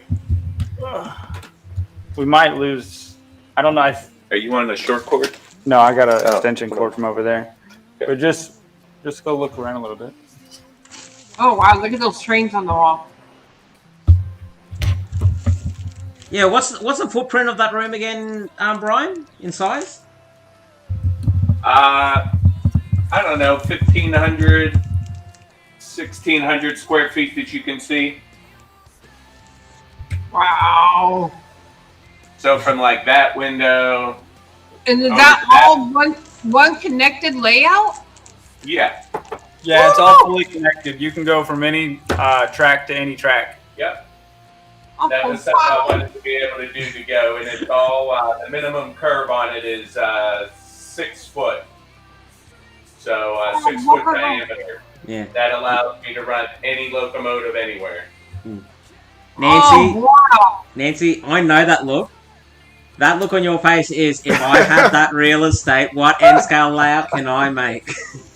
Now, that's the those are those Congressional GG1s. You can see some of the broken stuff. Here's one where the whole side piece is gone. Oh, damn. Man. So I'm going to replace those tonight, at least get one done.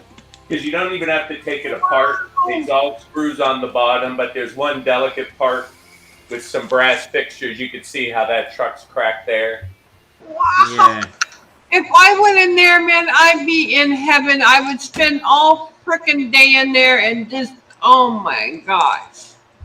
I can imagine more likely cross-anchored railroads hosting a massive YouTube get-together, and then 48 hours later, on the news, YouTubers go wild. Hey, we need to. We were talking around going live late on Saturday and start doing like a cross anchors after dark kind of thing, and go live at like 9 or 10 o'clock Eastern time. 9 or 10 o'clock Eastern is gonna be 12 midday for me, so yeah, that'll work. Yeah, you're just gonna be an afternoon drunk. That's all. Yeah. Hey, none of that. Well, I might be Australian, but I'm not a drunk. Okay. You'll be on brunch. You'll be able to have mimosas and Bloody Marys. Actually, no, you think that's funny. I've got two mates of mine. One's an electrician and one's a Friggy? A what? A what? So a Friggy, you know, they're special. Oh, that's what we call them here, but they specialize with air conditioning installs and units. HVAC guys. Yeah. Okay. HVAC. Yeah, we call them Friggies. Because essentially they're just working anything refrigerant. But yeah, anyway, they used to host this party over New Year's called a Chuka no, what was it called? Was it Biff? Oh no, I've forgotten the name. It was like something fest, you know, like beer fest or a Chuka fest or something like that. You know, something with the word fest at the end, like festival. And anyway, what they both ended up doing is the brother who's a Friggy found an old fridge, right?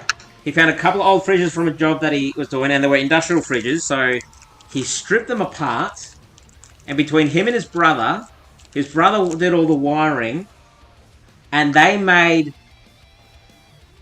an esky, so a beer cooler, that fits it on a trailer. They plug it in overnight to cool it, and it was that insulated, it would stay cold for 3 days. Oh wow!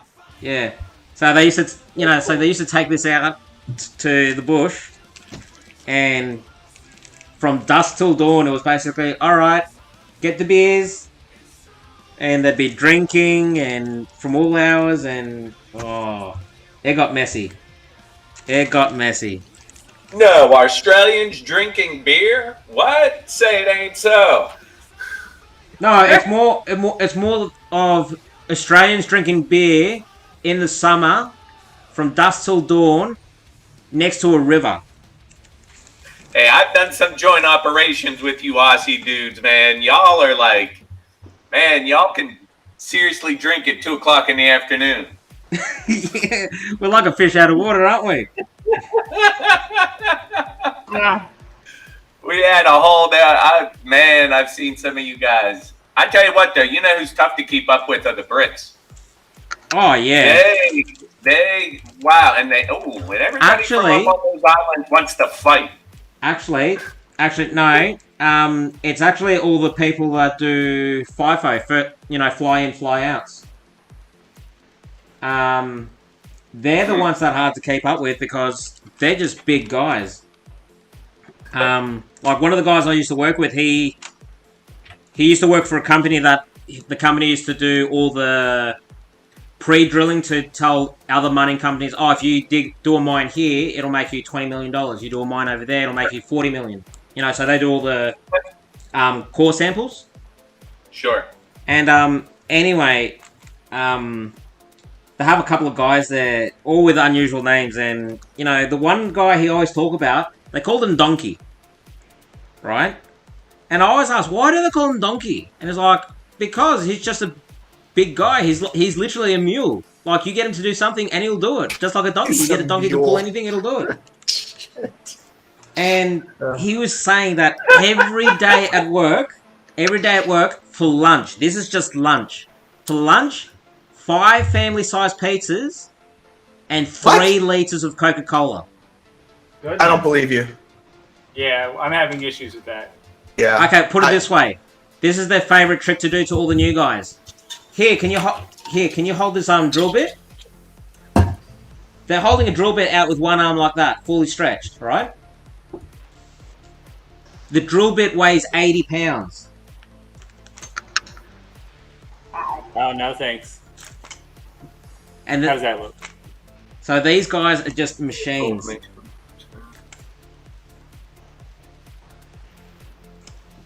Yeah, that's great how you put the camera part. Yeah, with the explanation. All right, so I have a question. When you're editing your own videos and you're looking at all of the weird, awkward facial expressions that you're making, how does it not freak you out? Oh, I know. It doesn't freak me out, it just makes me laugh. Yeah. I make some of the weirdest faces when Actually, you know what I find worse? I find it worse when you pause it and your face is like... Right, yeah. And you kind of look at yourself and you go, when did I make that face? What was I talking about?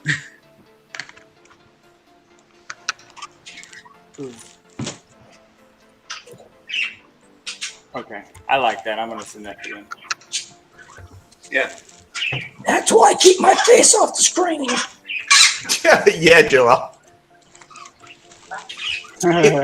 It was definitely a thing. A link to post on Facebook. Actually, maybe we... TC is cute, so it don't matter. Actually, that could be a good thing for April Fools for all of us guys.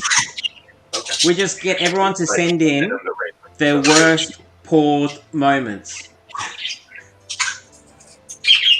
And just make a collage of videos of everyone's worst paused moments of all their funny faces on April Fool's Day.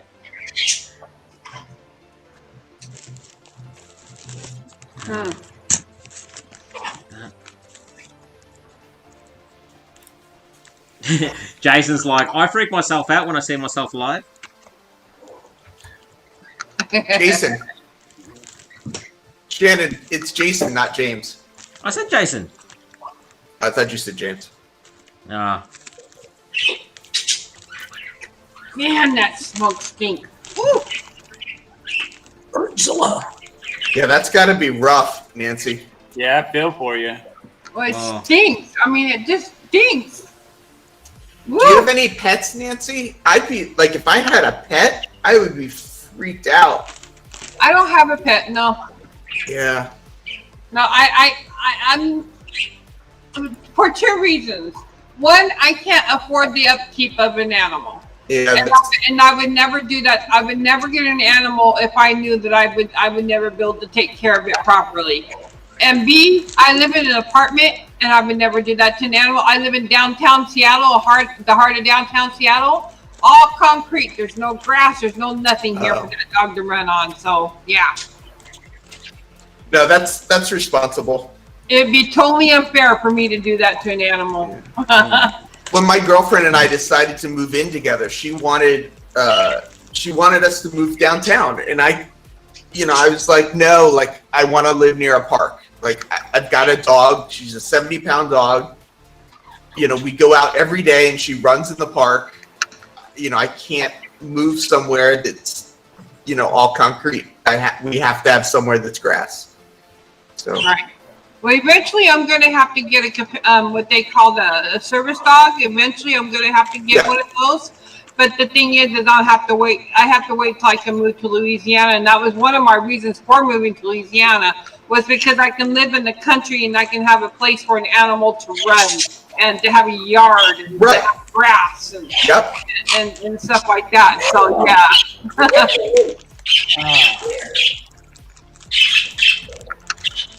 Hey, Joelle, you got to put some seeds on top of your camera so the bird just sits there and eats the seeds off the camera. And then all we really hear is just peck, peck, peck, peck, peck, peck. He's always looking the wrong way when he holds him up to the camera. He's always got his back to us. How many birds do you have? 2 parrots. Oh, I okay. used to have a redhead conure. Yeah. When I was younger, and his name was Echo, and he was a brat. He was a really brat. He learned how to repeat my words. And one day this was before I was even in a wheelchair and stuff. I lived out in Durango at the time and stuff like that. And I would have to go to work. And because I worked at one job while I lived there for the short time before I come here, and then I had him for a while I was here. But anyway, so I'd be going off to work, and I said, "Okay, Mom's got to go off to work," and he goes, "Mama, brat," and I went, "Echo, what did you say?" He goes, "Mama, brat," and I'm like, "Why are you calling me a brat, Mama, brat?" I went, "Echo, go to your cage right now." No. There's Drago. I call him Godzilla. He actually attacks my layout. Jeez.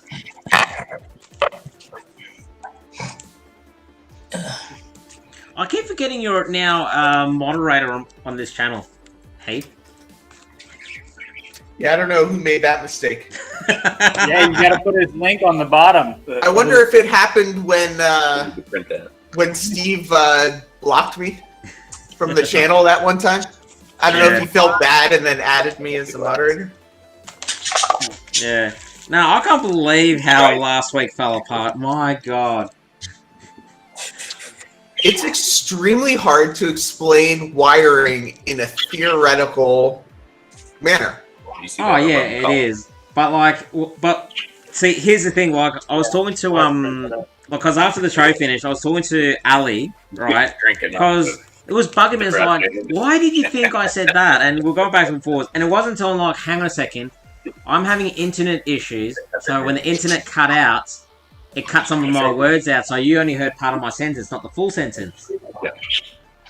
And then we both clicked, and I'm like, oh, that of course, that's what would have happened for sure. So what was happening was I would say something, and Ali would only hear one section of it, and thought I said something completely different, and she was arguing against that. So Shannon, we might need to get your wife in here to answer this question, but are you saying that women don't listen? Is that what I heard you say? You better watch it, Mike. Watch it. Hey, I am not gonna. I'm not gonna touch that with a 10-foot pole right now. I have a big stick somewhere around here. Yeah. Mind you, there are times I kind of look at myself and I go, I have a big stick around here. do I poke the bear? Do I poke the bear today? I'm poking the bear today. Was it worth it? No. It's never worth poking the bear. Never poke the bear. Never. Don't ever poke the bear. Don't poke the bear. No. Don't poke the bear. We might poke you back. Yeah. Yeah, unless you really like your couch, Shannon, don't poke the bear. Yeah. Well, that's the thing. I grew up with 3 sisters, so I learned to poke the bear a lot naturally. Oh no.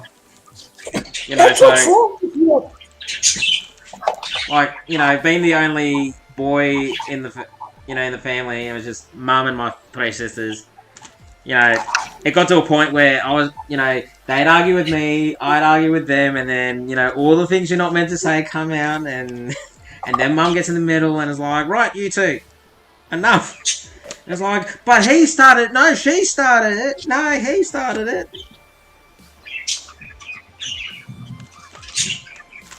Oh.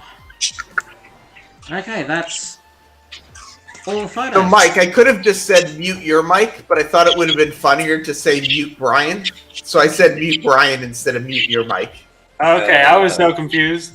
I was Yeah, like, 'cause- how am I was gonna trying to press figure that out myself. I'm like, what? Well, because when Shannon was talking, Brian was talking to you, and we couldn't hear what Brian was saying, but we heard he was talking in the background. So that's why I was like, mute Brian. Yeah, he's got one of those voices.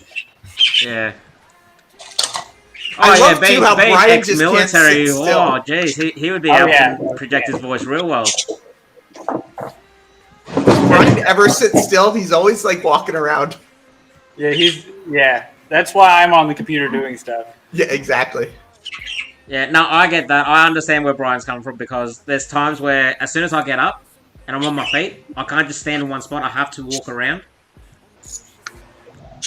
And if you get me on a phone call, it's basically I'm on the phone pacing. I can't do anything else but pace. I think my last live stream I actually did standing up. I feel You like did. sometimes it's much easier. Yeah. I like your background. I want that. Oh, I love this thing too. We had it on the living room wall for a while. That's cool. Oh, you got one of those fancy desks, hey. Yeah, so I've got a stand desk and I've attached literally everything to it. So like for me to stand up right now, I just raised the desk. Yeah, literally, because I just saw it moving. I'm like, I'm seeing you just slowly moving up with the desk. I'm like, what's going on? And then it clicked. I'm like, he's got one of those desks. Yeah, I mean, if I timed it properly, I could just sort of like sync with it, and you wouldn't really know it was moving, except that the background is changing. Yeah, exactly. Yeah, it was Actually, funny. have you seen those things that you can buy for like factory workers that they strap to the back of their legs? No. Oh, they can. Yeah, I've seen that. Yeah. Maybe you should get one of those. That's just weird. And I've got one of these mats too, so I can, stand on, and it's got little massagey things, so I can massage my feet. Oh, look at you, fancy pants. Jeez. So you can kind of get like the scale. I really love that. Oh my gosh. Wow. Oh. You can see it's like falling apart there. The truck's just. Oh, wow, yeah. I missed getting a GG1 blackjack on eBay for $1. Mm. I was so pissed off. Nice. Oh, This thing probably weighs, I think, between 10 and 12 pounds. yeah. Got the frame and the whole body are die cast. Yeah, I can imagine that. Actually, Brian, when you get back, I want to ask you, why do you have the Mickey Mouse gloves? He can't get his oils on the train. Yeah, because it's like, I mean, you can start messing up. Some of the paints can be real sensitive, and some colors, pick up the oils. I've definitely left fingerprints on stuff, and it bothers me. Yep. So- Is that just like with the older models, or is that with like, the newer models as well? I mean, I just try for the most part, particularly the engines. I try to handle them always with like a glove on. I mean, I'm just spending so much money on them, and and your hand oils are just horrible things. Oh, Just yeah. what they do. Yeah, I know, Sure, I know they are, but... So, Because I I've tried never had to to do that with... Sorry. Sorry. yeah, no, I just tried to get myself in the habit of trying to wear them when I'm going to like be handling them, and that's what Shannon, he's a Navy guy. Yeah, right. I mean, it's literally white glove That's- inspections. Yeah. But Yeah. these little ones have worked out pretty well. I like these because they're reusable. These little silver polishing gloves. And then I have like still the other kind I use when I'm going to do maintenance. The vinyl kind, Yeah, I wear nitrate gloves when I do any maintenance because it just gets so messy. Yeah. Yeah, and you gotta just, because I have, you get the wrong kind of lubricant, or even you can start to smear a really small, like, paint detail, or like nomenclature or something, or so. And it just over years of, I don't know, I just started doing that. And I know I should do it, and then I don't. Yeah. Well, that's the thing. Like, I've had a lot of these N-scale locomotives for like years, and I've never, I always try to keep clean hands. Like, if I have just eaten, I'll go wash my hands first before handling them or anything like that. But otherwise, if I feel my hands are generally clean, I just handle them. And like literally, like I've seen people who are handling like delicate models wear the Mickey Mouse gloves, but I think you're the first modeler who actually has a full running layout that handles everything with Mickey Mouse gloves. Really? Yeah, I haven't seen anyone else. Yeah, but Shannon, we know where your hands have been, so we know your hands are dirty. What's that meant to me? What are you saying, hey?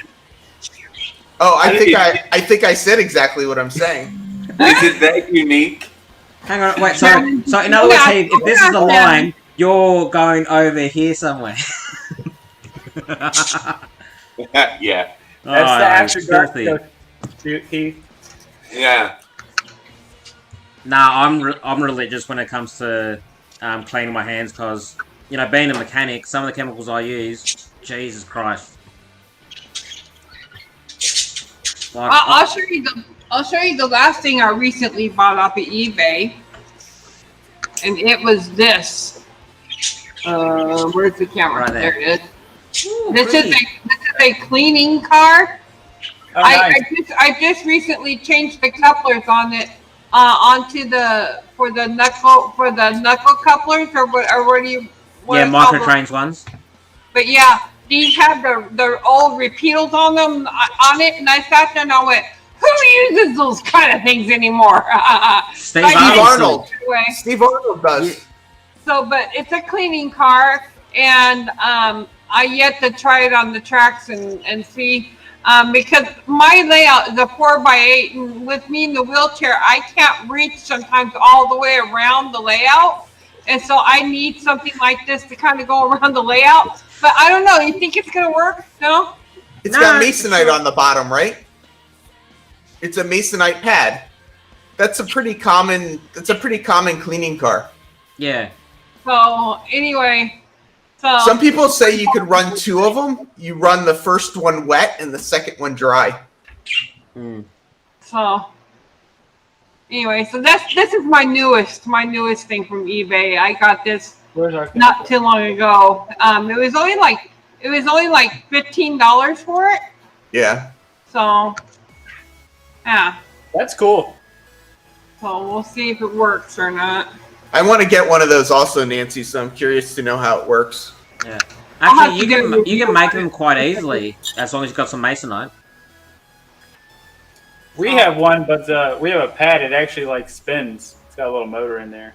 Yeah. No, we got that in N-scale as well. Like, if you look at my cleaning cars, I've got the CMX brass cleaning car, 2 of the Atlas Tomix vacuum cars, and an Aztec cleaning car gondola, which comes with either a wet pad, a brush pad, or a stone pad wheel. So I just usually run it with the stone pad wheel, and it usually just grinds away all the dirt off it. The CMX just wipes the rails clean, and then the 2 Atlas cars with the vacuums turned on just sucks up all the crap. Oh, neat. I'd love one of those vacuum cars. Yeah, one of those Tomix vacuum cars, and then convert it to DCC. That'd be awesome. Oh, that's a vacuum car. Wow. We don't want to vacuum up all our rocks, though. No, it won't it'll vacuum up all the loose stuff. Any loose stuff. But if it's, once you've got it set down, it'll stay down. Is your ballast glued down? No. Oh. I don't like how the glue looks. What? I don't see you don't see the glue. If you use the right glue. Oh. Well, maybe I'm just not there yet. Oh no! I fell. Oh. I don't know. Yeah, you just gotta make sure you use the right mixture of glue because you don't want to overdo it. Yeah. Maybe I just seen some channels I didn't like what they did, but... Oh, no, there's some channels that it just looks horrible, but, you know, a lot of the people who have been ballasting for years, they're the ones that usually look good. Like, you look at mine doesn't look like it's been glued down. I think the key for me is less glue and more alcohol, and let the alcohol evaporate off. Yeah. Well, I usually do mine as a 50-50 mix with dishwashing detergent. Well, I got to go over to there's a big gravel pit right outside of town, and I got to go over and ask them if I can get if they have any like small crush. Just bring a little broom with you and ask them if you can help clean up, and just go sweep it up off their floor. I figure I'm probably to get enough because that's what I was going to use to go around when I start putting down around the tracks to expand the roadbed, everything. Yeah. And start putting that together. I'm probably going to need 30 pounds. Oh, I can imagine by the time you finish that layout and have it all detailed and everything, it's going to weigh like a ton. Oh, God, yeah. I have a quick question. You guys think a better camera would get so I can do better close-ups of my stuff? Would help? Your dress? Yes. Would a better camera help me be able to do close-up stuff? Stuff like this. Is it? I got a better camera. Maybe just more light, Joe. You probably need light on the front of it. It might help with the same thing. Where's your phone? It just doesn't ever seem to want to focus when I get close to it. This is my new favorite thing. Yeah, up close. Up close is hard, crazy. Yeah. Okay. What's in there? Oh, wow. Look at that. It's amethyst crystals. Oh, look at how going. Wow. Cool. That's cool. Yeah, the whole car's full of them. That's 350 grams of amethyst. Jesus. Wow. That's awesome. It's really purple. It looks great on the layout. Yeah. So we have 2 cars full, and they're 350 each, 350 grams each, and then I have the other 4 cars worth on the way. So that train that adds a little weight. Oh yeah, it's heavy. Oh yeah. But it's really pretty. And I like because we're gonna have a crystal mine. Yeah. Actually, I was gonna say, have you guys heard of Green Stuff World Paints? Have we heard of what? Green Stuff World Paints. No. It's a company that obviously they make paints, but I found out earlier this week that they sell acrylic color shifting paint. Oh, I saw that. Oh, you were showing me that. Yeah. Yeah. Yeah, that's nice. Like, I am literally scouring the internet just trying to find a prototypical loco with a certain paint scheme that I can get that paint scheme, repaint it in the color shift so it looks prototypical, but as it goes by, you just get the color shift. Not if I'm gonna have one. Okay, but what do you want? Mexican. Okay, you ready? Do you want to go then? Okay. Well, hey y'all, I gotta go get lunch before I go to work, so I'm gonna have to jump off of here. Yeah, that's fine. Take Thanks care. for having us. Yeah, take care, you two. I'll try and catch Brian's show later tonight when I wake up. I'll try and wake up early enough. I know I said my layout's Wasteland. This is my latest project I'm building. Oh, that's cool. Yeah, he'll be on 8 p.m. Eastern Standard Time tonight. And then we have, no, that's everything today. I'm going to take the back wheels, cut them off, and put the axle lower so it raises the back end up. and I gotta cut a hole in the hood to lower the blower so it looks a little more prototypical, but I'm gonna paint it rusty and put some dents in it and other things. I'm a Mad Max junkie, so you gotta have some low cars on the layout somewhere. Yeah, it looks good.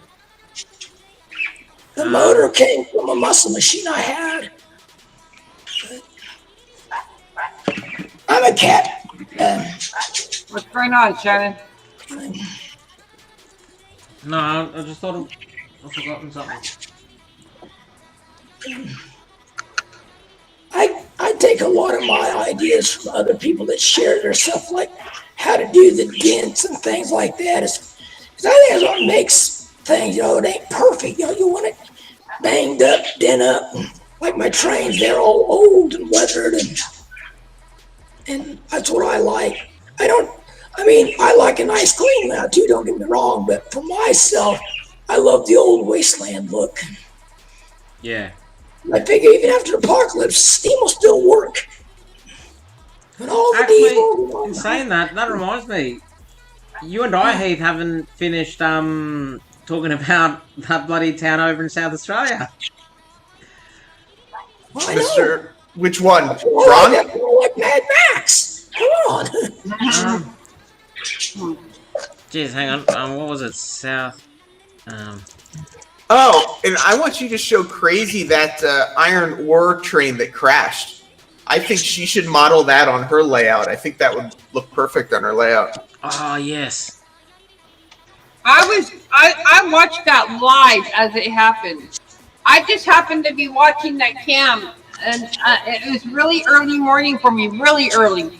And as it was coming across, and I saw it as it hit the middle of that trestle, I saw the one car, the autorack kind of go like this, and I sat there and I went, uh-oh. And then as a local, but first as the first local hit it, the local actually kind of went like this, and I went, oh, and it went past it fine, but then got to the auto rack, and the auto rack was going, and I'm like, no, because I sat there, and as I watched it, and then all of a sudden you can see the cars going boom, boom, boom, boom, boom, boom, crashing into each other, and then I sat there and I went, oh no, and then I saw as the train was coming to stop, the locals tilted on their side, and then the two cars V'd like this, and hit the rail a little bit, and I sat there and I went, no. Well, I was gonna say, does it are there any reports as to what happened? Like, was it just a bit damaged track, or did it jump a point, or? Well, what they were saying is that the track was kind of neglected, and it had been so hot out there that they think it's the track problem. The track was the problem because the track had buckled right underneath if you looked when the auto cars the auto rack cars, when it came to a full rest, you can see how the rail was like this on one of them. The rail had just completely buckled. Yeah. Oops. That's not what I wanted to do. Stop. I actually got pictures of it as I was. Let me see if I can put them on Google Photos so I can show you the pictures that I took of it, and you can actually see the rail and how the rail buckled. This is the kind of stuff I deal with, Shannon, while trying to edit videos. It's like, oh my god, what is going on? And then it's like you try and you're like, okay, like I'm kind of normal here, and then it's like, what the heck happens? Like, it's so. Yeah, like it's just like literally, it's just the whole. I just smoked a lot of weed right now. It's like fuck. So let me. Okay, Nancy, your turn. I just had to share.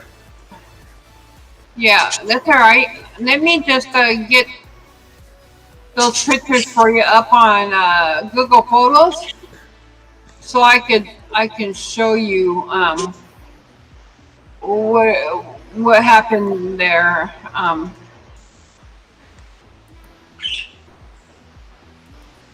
I just gotta find them. Here they are.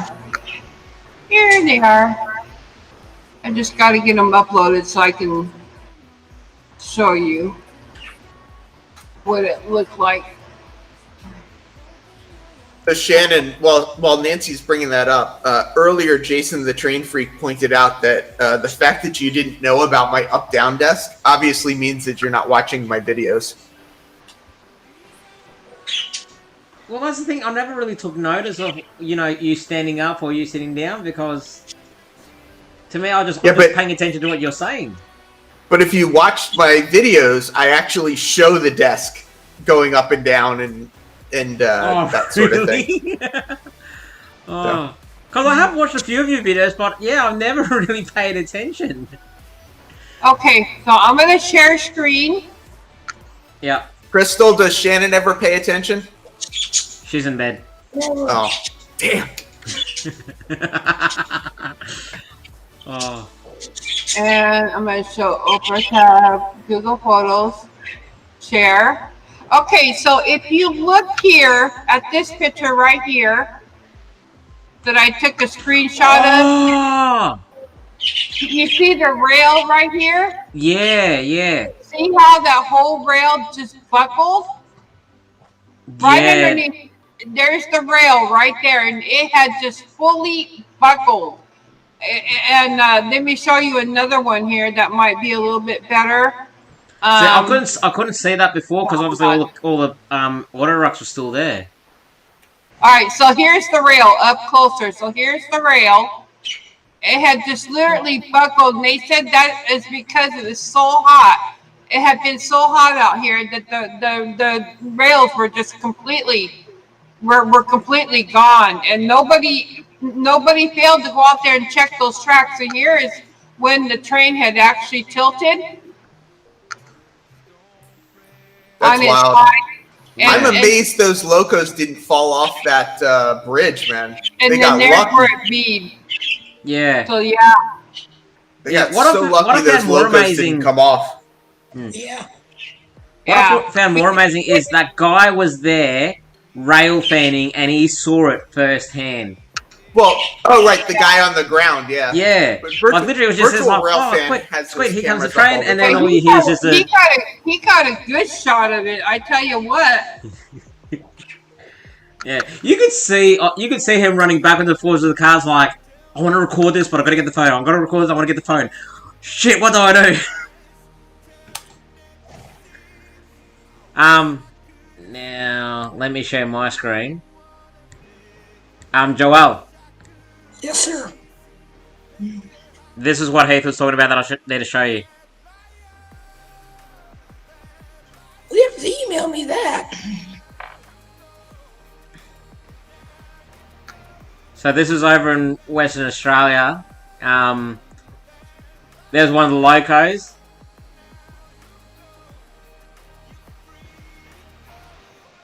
And that's all iron ore. Wow, look at that. Yeah. So the story behind that was and then there was a ore train going to Western Australia to go to the docks, and the emergency There's brakes. A lot of iron. Yeah, the emergency brakes turned on. Right. So the guy, the guy tried to do all the procedures there to follow the procedures by the book. So he got out of the train. He's the only engineer on the train. And he's gone to walk down the train, checking every brake connection to see what was going on. He was probably gone for an hour. So he's been checking the train for an hour. And what happened was, all of a sudden, the train started to go. It just started running. So, Wow. Yeah. So the train started to go. He was nowhere near the locomotive. He couldn't run, he couldn't chase to the front of the train because it took him an hour to walk one way. It's going to take him an hour to walk back. And, the Rio Tinto ended up derailing the train to stop it. And all 268 cars were derailed. Wow. Wow. And then they fired him. Oh. And then they did a settlement where he won a whole lot of money because of unfair dismissal. Wow. Now, Heath, when we were talking last, when the internet cut out, we were talking about Cooper Petey. Yeah.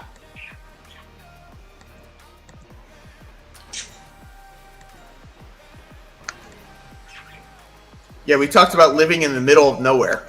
Yeah. Welcome to Kansas. Yeah. Cooper Petey's worse than Kansas. I bet it's pretty close to the same. Are you in Kansas, Gracie? Yes. I didn't realize that. Southwest. I drove through Kansas on my motorcycle, and it's so flat, and the wind was hitting me from the same side the whole way, that once I got out of Kansas and looked at my motorcycle tire, it was actually worn in, like on one side, because I was riding on the bike on an angle the whole way. Yep. That's Kansas. It was not fun. I'm in Garden City at 45 miles from Dodge. Right by the Santa Fe Trail.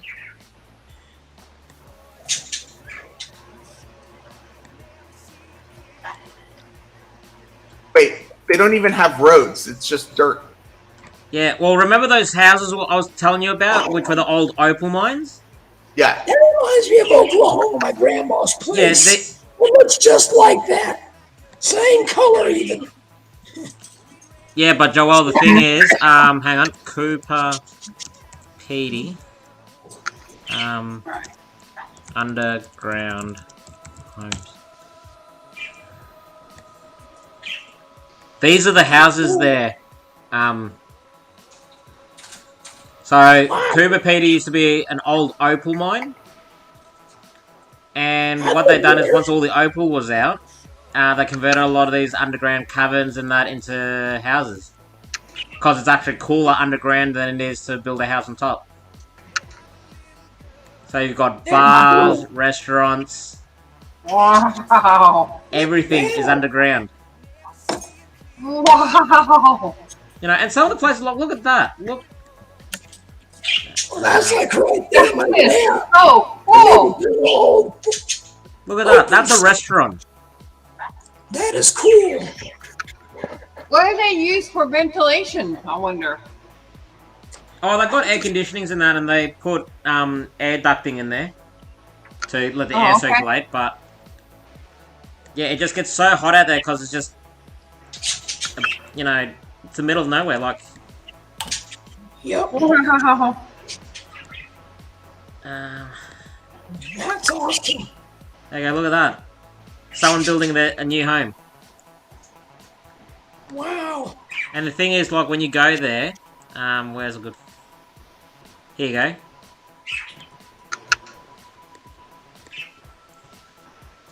They're all, like, the exhaust for the gas and stuff. Of it, like, chimneys and stuff for the houses. That's all you see when you go there. Wow. Have you ever been there, Shannon? Wow. Nah. Not yet, anyway. I'd like to go. And this is out near where you live, Shannon? Nah, this is about... I'd say about 2-day drive. Wow. I have a friend that, I have a couple of friends that live in the Blue Mountains in Australia. Ooh, they'd be doing it a little bit rough at the moment.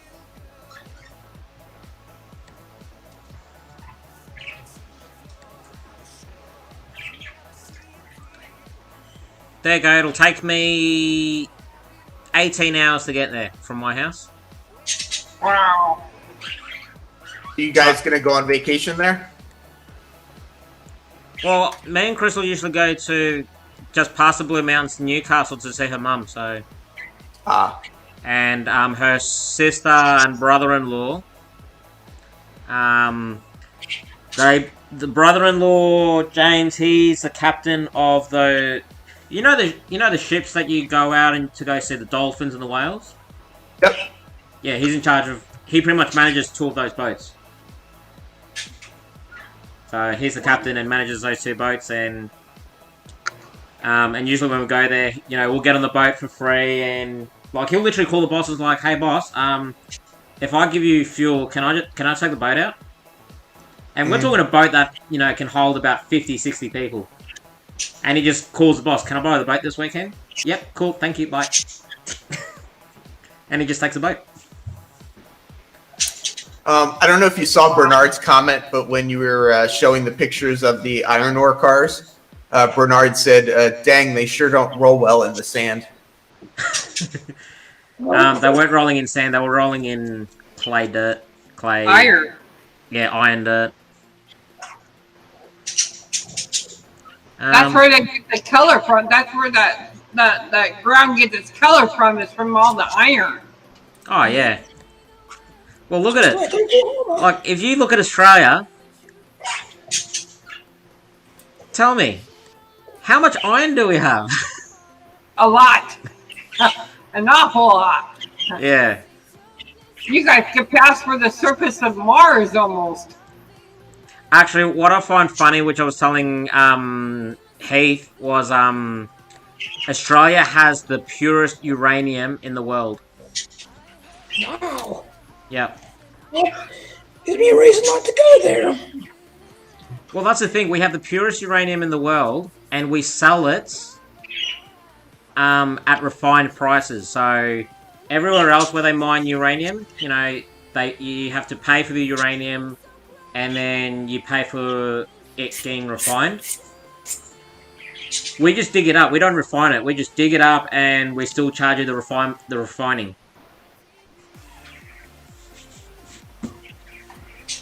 So,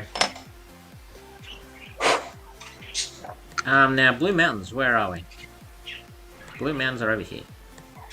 Coffs Harbour, Port Quarry. Blue Mountains.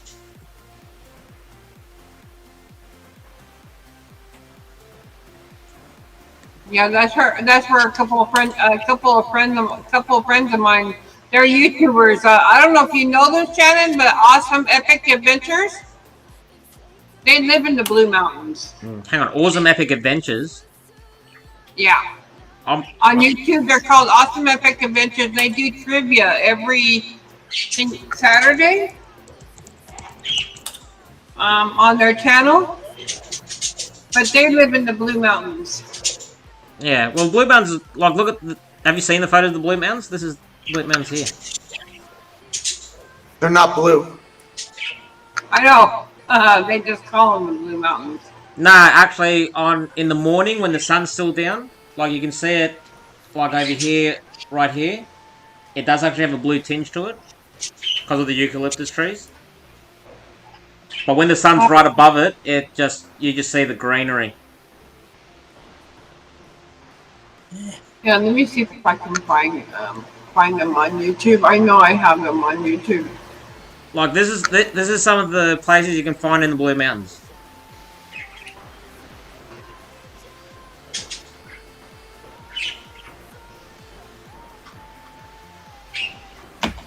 Wow.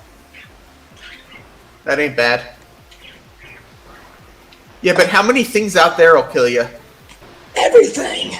Yeah, exactly. Well, their wildlife is all their wildlife. If anything in Australia is going to get you, it's the wildlife. Their wildlife is actually wild compared to ours. The platypuses will kill you. Everything will kill you. No, platypus only attack if feel threatened, and it's usually only the males because they're territorial. They still will kill you if you touch them. I mean, I look at those sweet little koala bears, but then as Gaffa always tells me, Gaffa says that those sweet little koala bears that I love so much are actually vicious little koala bears. Oh yeah, they go for your eyes. Yeah, here you go. This is why it's called the Blue Mountains. That ain't bad. Yep. That's all right. I live around rattlesnakes and everything else. Yeah, I'd take a rattlesnake over the snakes in Yeah, so Australia any day. rattlesnake can give you a little bit of a warning. Here you go, red belly black.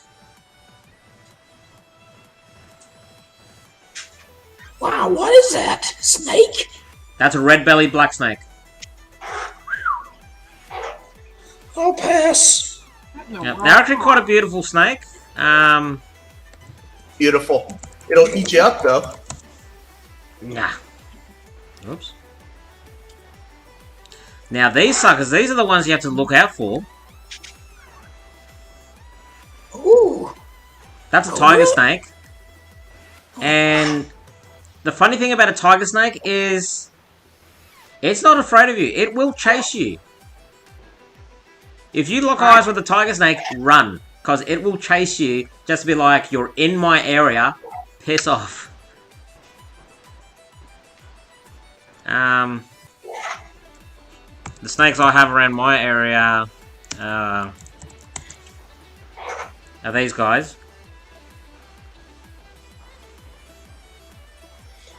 Yeah, well, you have what you call, I always used to watch Steve Irwin. He always talked about the feared snake.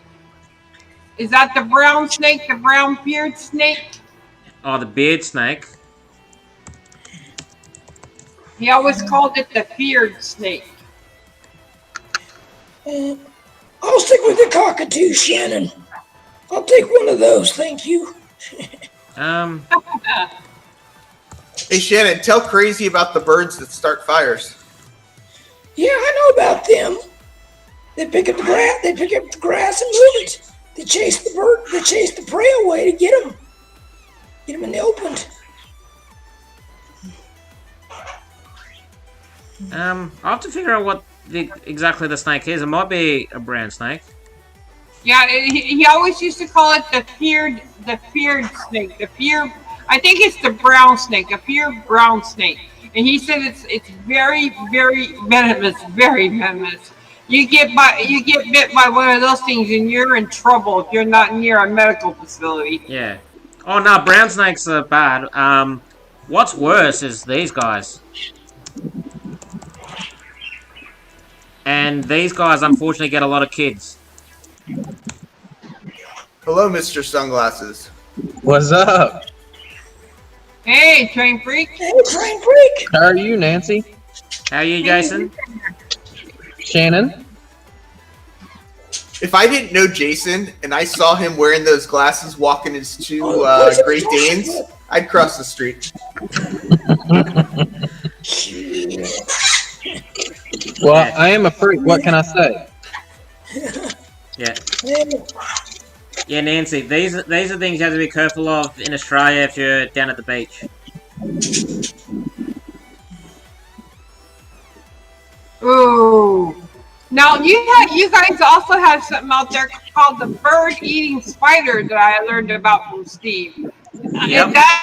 That's another venomous creature, right? It's not venomous as it is dangerous. Yeah, it's aggressive. Ooh, look at that thing. Ooh. Now, don't y'all have like this really, really small jellyfish that's like badly venomous too? That's that octopus. Blue octopus. Yeah, the blue octopus. Yeah. We got a lot of box jellyfish, but the blue ring octopus is probably the most dangerous thing you could find at the beach because these suckers here, you know, they don't actually grow that big. They hide in a lot of rock pools, and basically, if you get bitten by a blue ring octopus, you got 4 minutes to live. Oh man. Oh man. Yeah, they have one of the strongest neurotoxins in the world, and the reason you die is a dangerous place. I don't want to go there. No, well that's the thing. Like, if you are weary about them, you can actually, you know, keep yourself pretty safe. But now these suckers, like, yeah, what happens a lot is a lot of children go into the rock pools and they step on these guys on accident. Shannon, you don't work for the Australia Tourism Board, do you? You're doing a great job. Hang on a second. Yeah, but you guys got the worst fish, the great white. So no, I'm not going swimming. Jeez. Here you go. Listen to this song. Thanks very much. Well, the Australian Tourist Commission has asked us to come up with a song that we can perform overseas, a song to help bring the tourists back to Australia. That's right, so we focused on the wonderful wildlife and the fabulous fauna that Australia has to offer. Redback, funnel-web, blue-ringed octopus, taipan, tiger snake, adderbox, jellyfish, stonefish, and the poison thing that lives in a shell that spikes you when you pick it up. Come to Australia, you might accidentally get killed. Your life's constantly under threat. Have you been bitten yet? You've only got 3 minutes left before a massive coronary breakdown. Redback, funnel-web, blue-ringed octopus, taipan, tiger snake, adderbox, jellyfish, big shark, just waiting for you to go swimming at Bondi Beach. Come on, come to Australia, you might accidentally get killed. Your blood is bound to be spilled. With fear, your pants will be filled, because you might accidentally get killed. There you go. Shannon, you cannot deny. I know you was a part of making that song. I bloody wish. Nah, some of our comedians are actually quite funny. Like Carl Barron. Carl Barron is probably one of the Aussiest comedians you'll ever find, because he always goes on about the Australian language.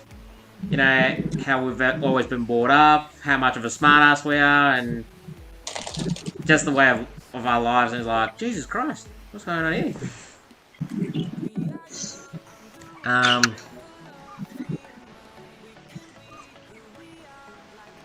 Ooh. I got an email. Forget about that. Shannon, let me, I'm gonna share screen. Yeah, go for it. And I'll show you, these are the two. Let me share screen, let me get back here. I'll share the screen and get to the upper tab, get to YouTube. These are the two that live in Australia in the Blue Mountains. Let me see if I can scroll down. These two right here. Bree and Andy. And they're known as Awesome Epic Adventures. I wonder if they know my sister-in-law. And they live in the Blue Mountains. But yeah, so they're the ones that live over there. But this is Bree and that's Andy. And they have a dog, Australian Shepherd, named, I forget what the name of the dog is. But anyway, but yeah. And here's the thing where they talk about the Blue Mountains and stuff like that, yeah. But, yep. And they do all kinds of trivia and things like that. They're really good. So, yeah. Oh, actually, that was the other thing. Hey. Yeah. You know, Australia has a coal mine that's been burning for like decades? I heard somebody saying that, yeah. Goodbye, Bernard. Bernard. Bye, Bernard. See ya, Bernard. Bye, Bernard. Yeah, I heard that about that coal mine. That's pretty crazy. Yeah. Here you go. Removing all the flashing and stuff. Do you have a printer, Joel, or did somebody print those for you? I bought them at the D&D store. I buy D&D figures because they got cooler figures I can want. But I go with my wasteland layout, like these little skeletons. Joel, what webcam do you have? You were asking about a better webcam. What are you currently using? It's a Logitech. It's just cheap. It's all I could afford at the time. Like a C270? Do you know? It's one of the ones you plug into your computer and it goes. But Yeah. I tell you, if I save my money, I could do better videos and show my work better because I do good detailing. Get it off my face. I like sharing what I build. So. Yeah, here you go, Heath. So it's at Burning Mountain, which is, I think, part of the Blue Mountain Reserve. They approximate that it's been burning for the last 6,000 years. It moves at a rate of 3 feet per year.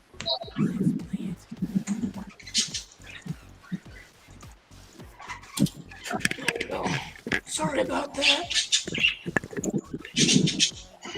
Like I said, I know you guys don't see my ugly face.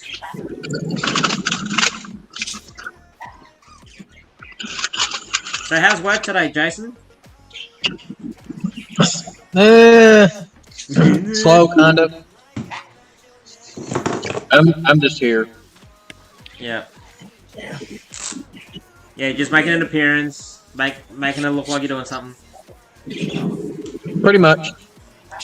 I just made that cloud on the front of my train. And then when the boss comes in the building, I have to kind of go in incognito. Yeah. Joel, is your bird attacking you? Yes, she is. She wants to chew on me. What they do best is attack their owner. She's like, no, it's mine. I need to build a nice building and let her attack it and lay it out like Godzilla attacks it. We're gonna make Godzilla footprint to the ground like Ewoks up on the house. I gotta be quiet so you get loud. Sorry.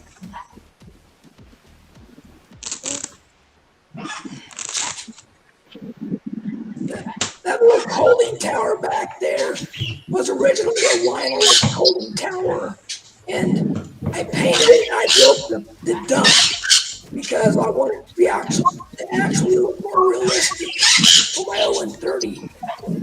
I took it and painted it, weathered it, and I made the dump and the coal load on it, so it looks a little more realistic.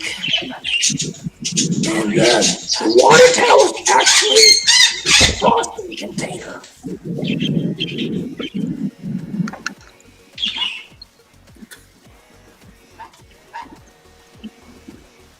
I just took that in wood. I enjoy making things. That's my goal. Yeah, well, they look good, Joel. That's the thing. Yeah, it does look good.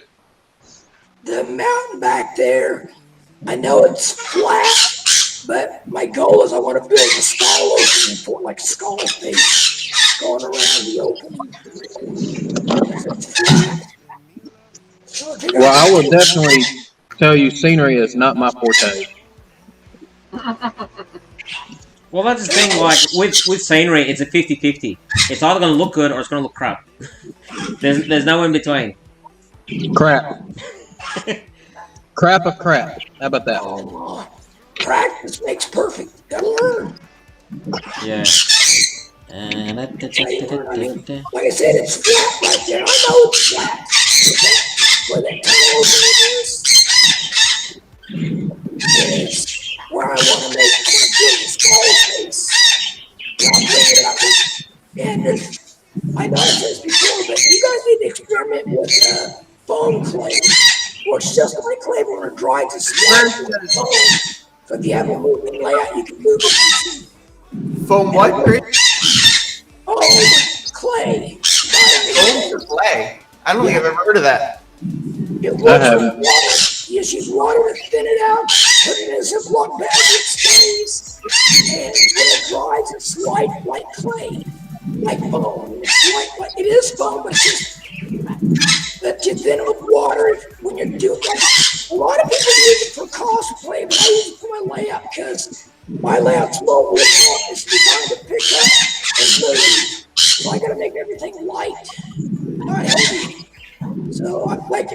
this whole layout's made out of pink styrene. I use. Ooh.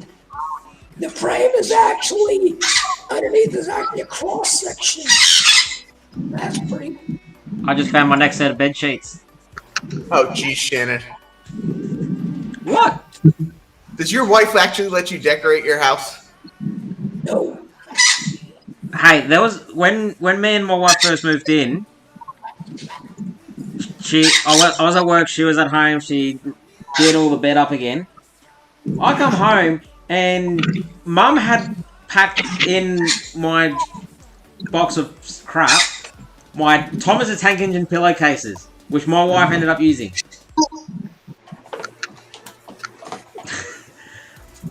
My Well, I just girlfriend saw it, I'm thinks like, I have really? a say on decorating, but I really don't have a say in the decorations. The only reason I like Thomas is George You Carlin. never will. Just get used to it, Heath. You'll never have a say so. No, I know. I'm learning. No, I get away. I've been married for 12 years, and I still get no say so. Yup. See, that's why I'm single. I don't have to worry about that stuff.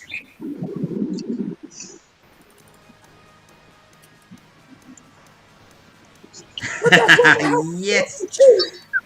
That's why the layout's in the living room. So I'm single. Yeah, and that's why my layout is the top of my desk. It's because I live with my girlfriend. I mean, at least yours is in a climate-controlled area. I'm stuck out in the garage. I'd rather be out in the Wow. I am in my lounge room right now. Oh, news. Nancy, I've got the exact same thing in HO, and I plan on putting that under my bridge. Yep, that's And gonna make it- go underneath my bridge and in my river too. When I do my river, these were a birthday gift to me, and they also brought me some rocks to put in the river. I got some river rocks. That is awesome. I got Yeah, that was cute.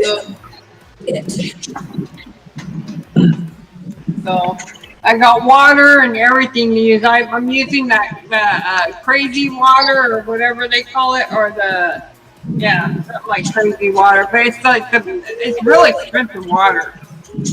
So the guy at my hobby shop, he's a great source. He used to be a Federal Railroad inspector years ago for the FRA, and so now he does the hobby pretty much. And he started in O scale, but he does every single scale now.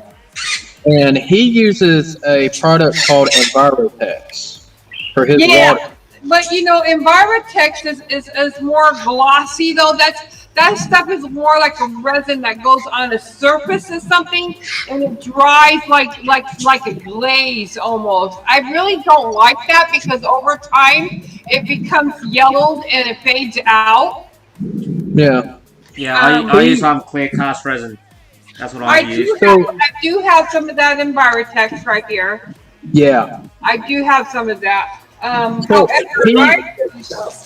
he did a diorama that was supposed to be like the beach of Normandy. It was one of his kids' school projects, and he used that Envirotex, and as it was curing, he got a toothpick and actually made waves. Yep. And I was like, that is cool. Well, it depends how you want to make the waves, because I did what Luke Towan did, which is basically you put down the medium resin or something like that, and then you put the Mod Podge over the top, and you use you blow through a straw, use an airbrush gun to get the Mod Podge to look like waves over the top, and that works really well. And what I like about the clear cast resin is, you can tint it with paints, like enamel paints. So, so my riverbed is only about an inch deep, but as I poured each layer of the resin, I tinted the bottom really dark, then the next layer a bit lighter, and then a bit lighter, and then the top layer of paint, I tinted like a bluish color. This is the water from Woodland Scenics.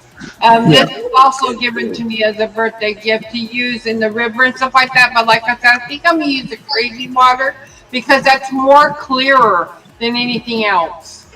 Actually, that stuff's really good to make waterfalls with, Nancy. Yeah, this is good to make waterfalls with. Yeah. This stuff dries crystal clear. I really like it. It's Uh, like Plain Freak said, I put Mod Podge on top and brushed it after it dried. I took a brush and it did make the waves get kind of that flowing look. I let it get, and I only do a little bit at a time so I didn't overdo it. And you gotta do it thin because if you don't, it won't dry clear. Right. It doesn't get clear, but if you let do it thin, a little bit at a time, it dries perfectly clear, and it keeps the shapes of those waves to brush into it. And you use a dry brush of water go on top of that. It really gives it a good little effect. I've tried everything, and I've tried that water you melt.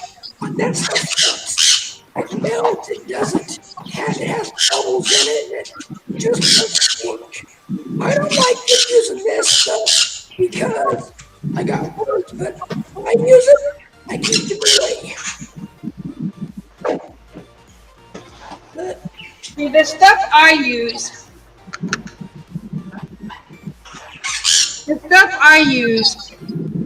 Is this stuff for the water. I use what they call magic water.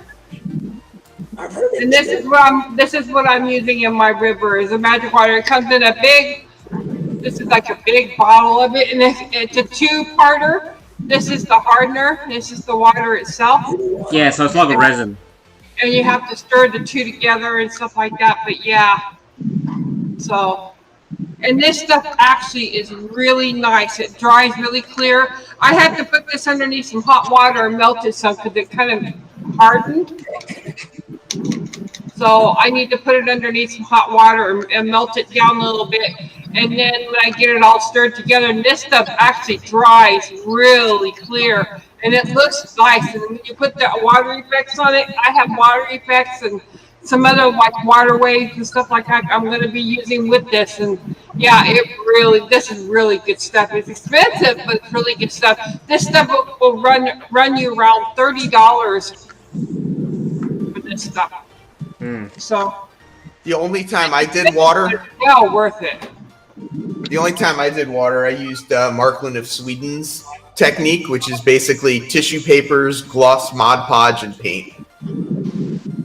And you basically just take the tissue paper, get it all wet in the gloss Mod Podge, and move it around.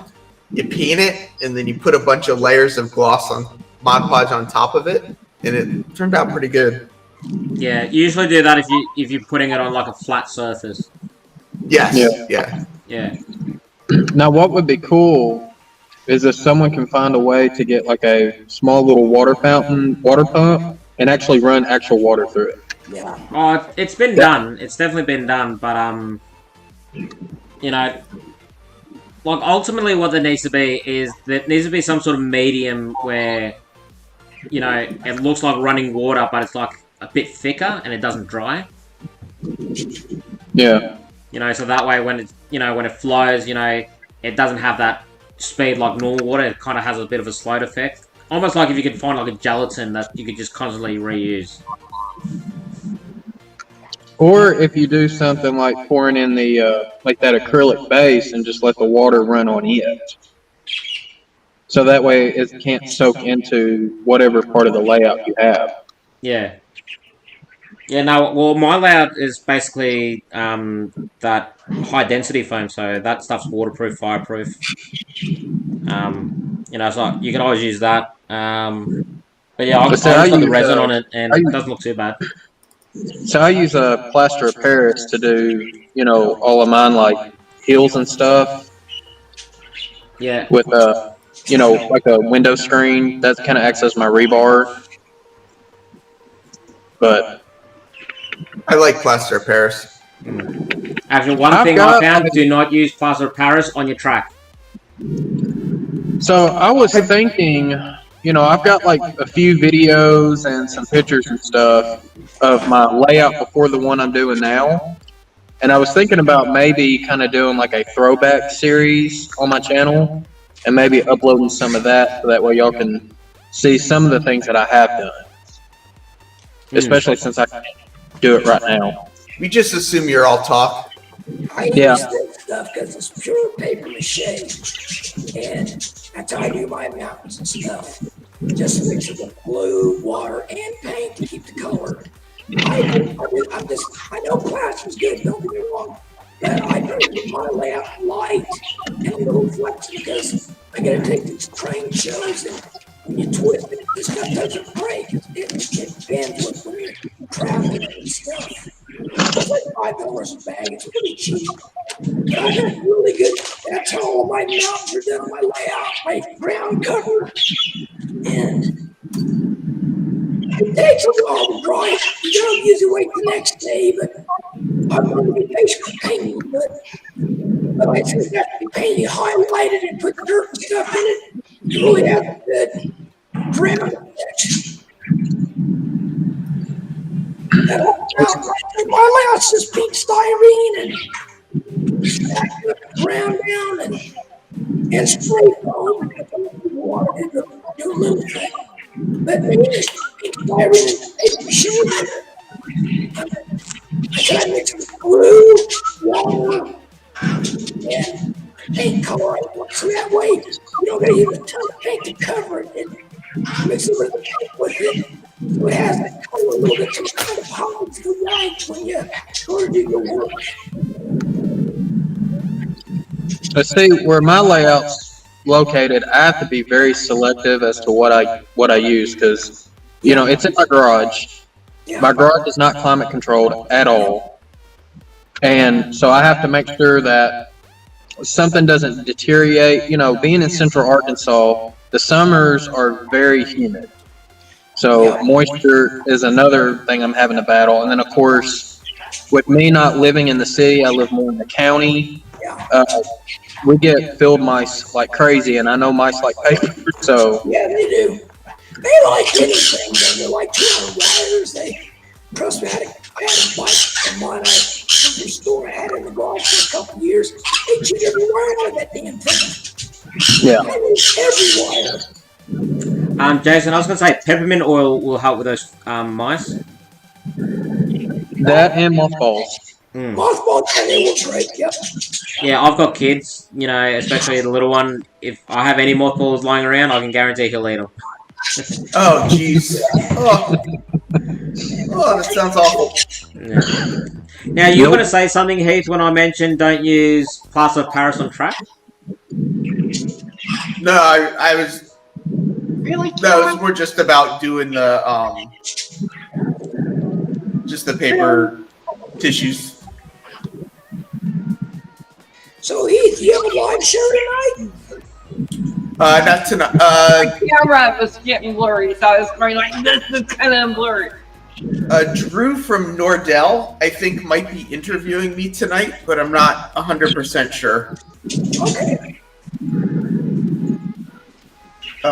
So yeah, I don't know if you're a sub to Drew at Nordell, but he's been doing a bunch of interviews with people, and he's a 15-year-old kid, but he's like all gung-ho, and he's got a big set of balls on him, and he basically just asks people. He just says, you know, he just finds people and says, "Hey, can I interview you?" He's apparently trying to reach out to Rod Stewart right now too. Oh, jeez. Jeez, he does have a big pair of kahunas on him, doesn't he? Yeah, I mean, I think he found him on Facebook or whatever and tried messaging. You know, so like he's not like calling up his agent, but he's, you know. Oh yeah. He's getting there. He's putting himself out there. That's for sure. Well, it's I like love it. Yeah, there's a couple of guys that are in college, and I found them through. I found them through Crossed Anchors, and yeah, they're interviewing a whole lot of people. Like they interview the people, then they. Sam's Trains. You're talking about, I think. Yeah, well, Sam and RJ's Train. Right. Yeah. Yeah, they both do it. Not Sam's Trains, but yeah, the other Sam. Yeah. But yeah, like they're pretty good, and I reached out to them like, hey, look, if you need any more people to interview, I'll be happy to put my hand up. And like, yeah, sure. Well, we're going back to college soon anyway, so we'll keep you in mind. Da da da. And that's the last I heard from them. Yeah, Drew kind of wanted to start. You know, my YouTube channel is relatively new, and Drew was like, "Hey, can we talk about like how you sort of built up your YouTube channel?" And I feel like that's a great conversation for his channel. You know, because he's got 50, I think, viewers right now or something. So I feel like that's a good thing for his channel to talk about because he'll, you know, then grow into it more. Yeah, that's one thing I'm still trying to get done for this channel is trying to get more people to subscribe to this channel. But I'm like, well, have that. So Heath, if you're going to be being interviewed by him tonight, you might try to do like a reminder video just to let people know on your channel. Once I confirm with him that we're definitely going to do it tonight, we're going to do it at 8:30. So it'll basically, people will get to watch Cross Tankers, and then we'll do the interview, and then we'll end at like 9:30, and people can go over to Johnny's Train Talk with Model Railroading Live. So yeah, it's so hard to fit in live streams these days. Yeah, I mean, it's like so many people are doing them. I hate to step on other people's toes, but I know, and that's where I'm getting a little bit afraid too, because I think one of these days I want to do a live from my layout so people could actually see my layout and get a feel for it, and I can really show it off and things. Because I have not done a live from my layout in a very long time, and I know a lot of people have been asking me, why don't you go live? Why don't you go live? Show your layout every once in a while, and I'm like, because I'm just not a live freak. I don't like to go live. I don't mind being on other people's live, but being on my own, I don't know.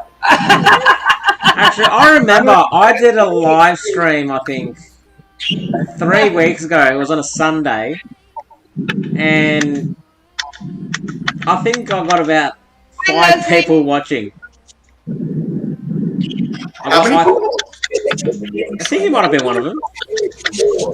I don't know when to go live though, because so many people are going live, and it's every day of the week, and I'm like, well, when's the best time? It's like,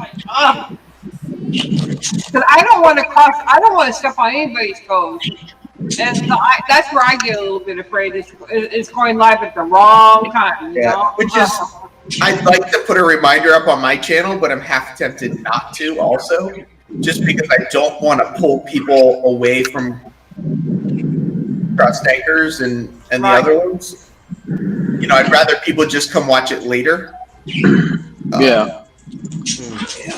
Well, it all depends. Like, it all just depends how it all goes. Because everyone's got their own different tastes.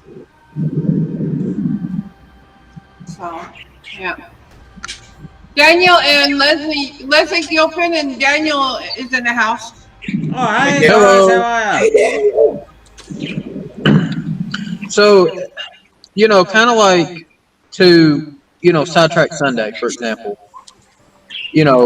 I made a comment on when I was trying to test the waters for live streaming. I wanted to make sure that I wasn't stepping on, say, Ray's shoes, because I know he was doing like once a month. And that's when, Don reached out to me later because he heard that comment and actually emailed me and Ray at the same time and was like, Ray, would you be interested in expanding Sidetrack Sunday? And I was CC'd on it. And that's where it came to be, and was like, well, there's 3 of us, so who's going to be our 4th person? I mentioned Heath. And everybody agreed, yeah, Heath is going to be a great one to do. Especially since we saw that he's already been interviewed by Tom Strings and things. And, he was fixing to do, at the time, his live stream for Benny on Track Tuesday. So, I had to find that time when I didn't know of any other channel doing it, and I still don't know if there's another channel, that does on Sunday evenings. I think things are going to change a lot as we start opening up again and whatnot, and I'm hoping it'll all work out and that people won't get all upset and all that kind of stuff. But Yeah. you know, Yeah, because that's And I think with people grouping up as a team instead of just individuals doing it like every week, that allows more people to get involved. Now, that could be the same way with, like, say, Back on Track. You know, y'all do Saturday morning, but y'all have a team, and your team's on there, so it's like you got 4 people that are involved in live streams simultaneously. Yeah. So whether you team it like Back on Track or team it like On Track Tuesday and Sidetrack Sunday, I think that's good for multiple people. Oh yeah, definitely. And like, you know, like the one thing, you know, with Back on Track is, you know, we decided to do it in the format we were doing it because, you know, every channel we look at, there was never a channel we found where, you know, you pick a topic, and then you have 4 people either agree or disagree with how to or not to do things. You know, and last week's probably like a great example with music communication, where it just all went to hell, and I'm just going, that's it, I've had it, I'm getting a drink. Yeah. yeah, that was interesting. That's for sure. It was funny. It was funny. Like rewatching, like when you were still there after we got off, and I was just watching the replay. I just look at it and going, "Fuck, that's funny." Yeah, it's yeah. Yeah. It's all communication, right? Yeah. But that's the thing, like, a lot of people love seeing that stuff where, you know, like, how often do you get to see 2 people argue live over something? Oh, yeah. No, and I think it's valuable, too, to see people passionate about what they're up to. Yeah. You know, but yeah, I just broke down. I'm just like, no, really I've had it. I just got and that's the beauty of this hobby, is everybody has their own little unique way how they do it. Oh yeah. Oh yeah. Yeah. There's no right or wrong. It's how you know. Like for me, I'm a DCC guy now. I started with DC. I will never go back to DC. Yeah. Unless I have like maybe just a single loop, you know, little 3x6 layout. That would be the only way I'd ever consider going back to DC. No. But that's just my opinion. And no, I'm not saying that everyone should be DCC. You know, do what's best for you. Yep. Yeah. No, I'm with you there, Jason. Like, I totally agree with that. Like, one thing I did, which I found, you know, going through YouTube, just looking at videos, I think the channel's called Steve's Trains. He does a lot of micro layouts. And, yeah, I was going through and I found one of his videos where he made a micro layout for, a silent auction for his son's school. And, you know, as soon as he did that, I'm like, there's an exhibition coming up in 2 months. I'm going to make a layout for that exhibition as first prize. And, yeah, that was fun as to make. So, and I still get emails from the guys like, oh, I pulled it out for Christmas, you know, here's the Christmas tree on it. Because I love the space in the center, you can put a Christmas tree on it. But, you know, like, it's just basically the track and the scenery. All he had to do was, you know, a building here or there, a few cars, and that was it. Humanity, Daniel is answering your question, I think. Yeah, I saw it in the chat. Yeah. Okay. Now, I apologize if anybody is trying to talk to me in the chat. I do not have the chat up. Yeah, unlike Shannon, I actually pay attention to the YouTube chat. Yeah, when I focus, I'm very this. This is me when I get focused.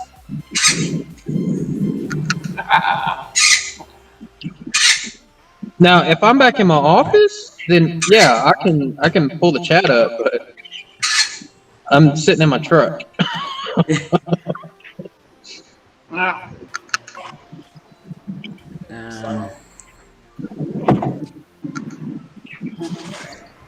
Jenny Kirk, wow, that's a lot of people. You got to remember though, she's been on TV. You know, she's got a very large following. Yeah, but can you imagine how fast the chat would be going? Oh yeah. Oh, it flies by, and she'll get like 20 minutes. She'll get 20 minutes or so behind in the chat. You know, at times. Oh yeah. Who's giving drunk humanity? Eve? Jennifer Kirk was for a while, Oh, although Leslie's saying it hasn't happened for quite some time, so I may need to jump back in there.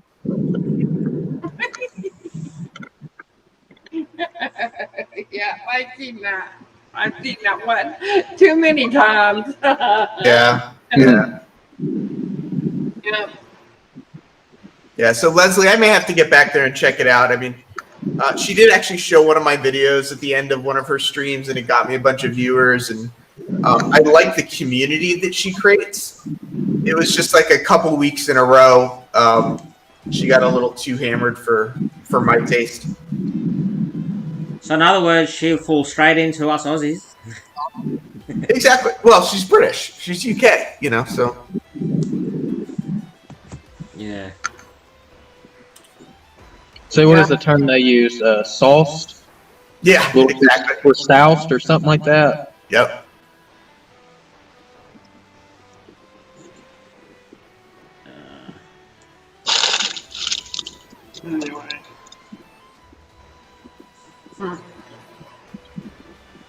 But yeah, I should be doing my river pretty soon. I have it all ready to be plastered. I have all the plaster I need. I just need to get out there and do it. These times, but my chair. Nancy, we're talking about getting drunk plastered, not plaster for your models. I'm gonna plaster my layout. I'm gonna plaster my layout, but no, I don't get plastered. No. Just be like me. Do both at the same time. Yeah, get plastered whilst plastering. Yes. I'm good. I'm good that way. I don't drink. I don't do illegal drugs. I don't do any of that. So I don't know. No. Yeah. I like my little fruit punch drink here. I'll just stick with that. Exactly. Yeah. I'm trying to remember where I know Daniel Banks from. I've seen his name pop up a few times now, and I can't remember if it was from another channel or if it was from Reddit or from Discord.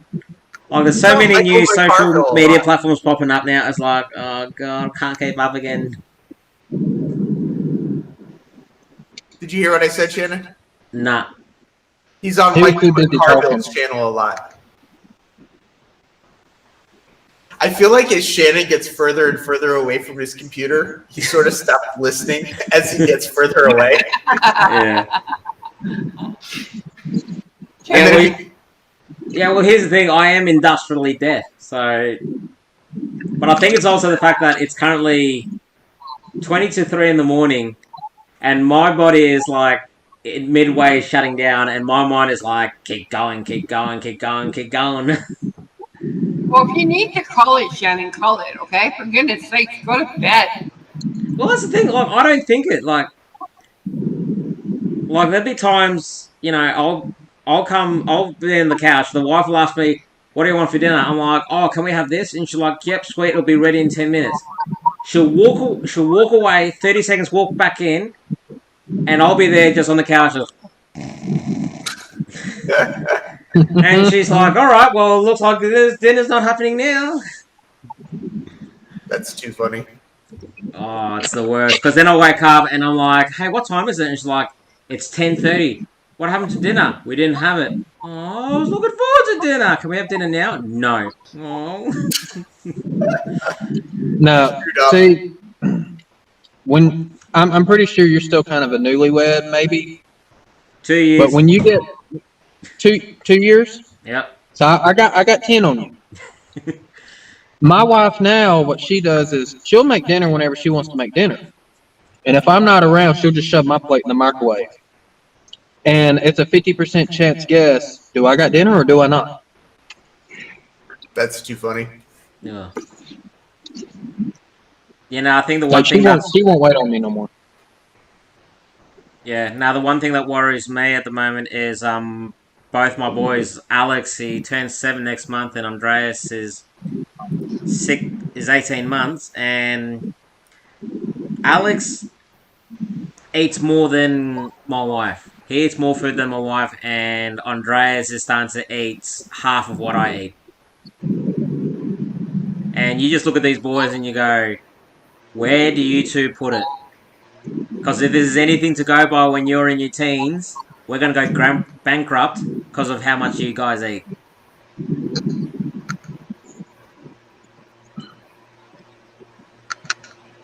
Leslie, Rachel has over 1,000 subs. I knew she was growing quick. I didn't realize she had over 1,000. Yes. Who? She gained over Heath, she gained over 500 in less than a month. Oh, wow. That is really fast. Who's this? I could have gone that fast. You know, it took me 7.5 years. 7.5 years to get 1,000 on YouTube. Yep. 7.5 years it took. I think my channel's still sitting at around 130.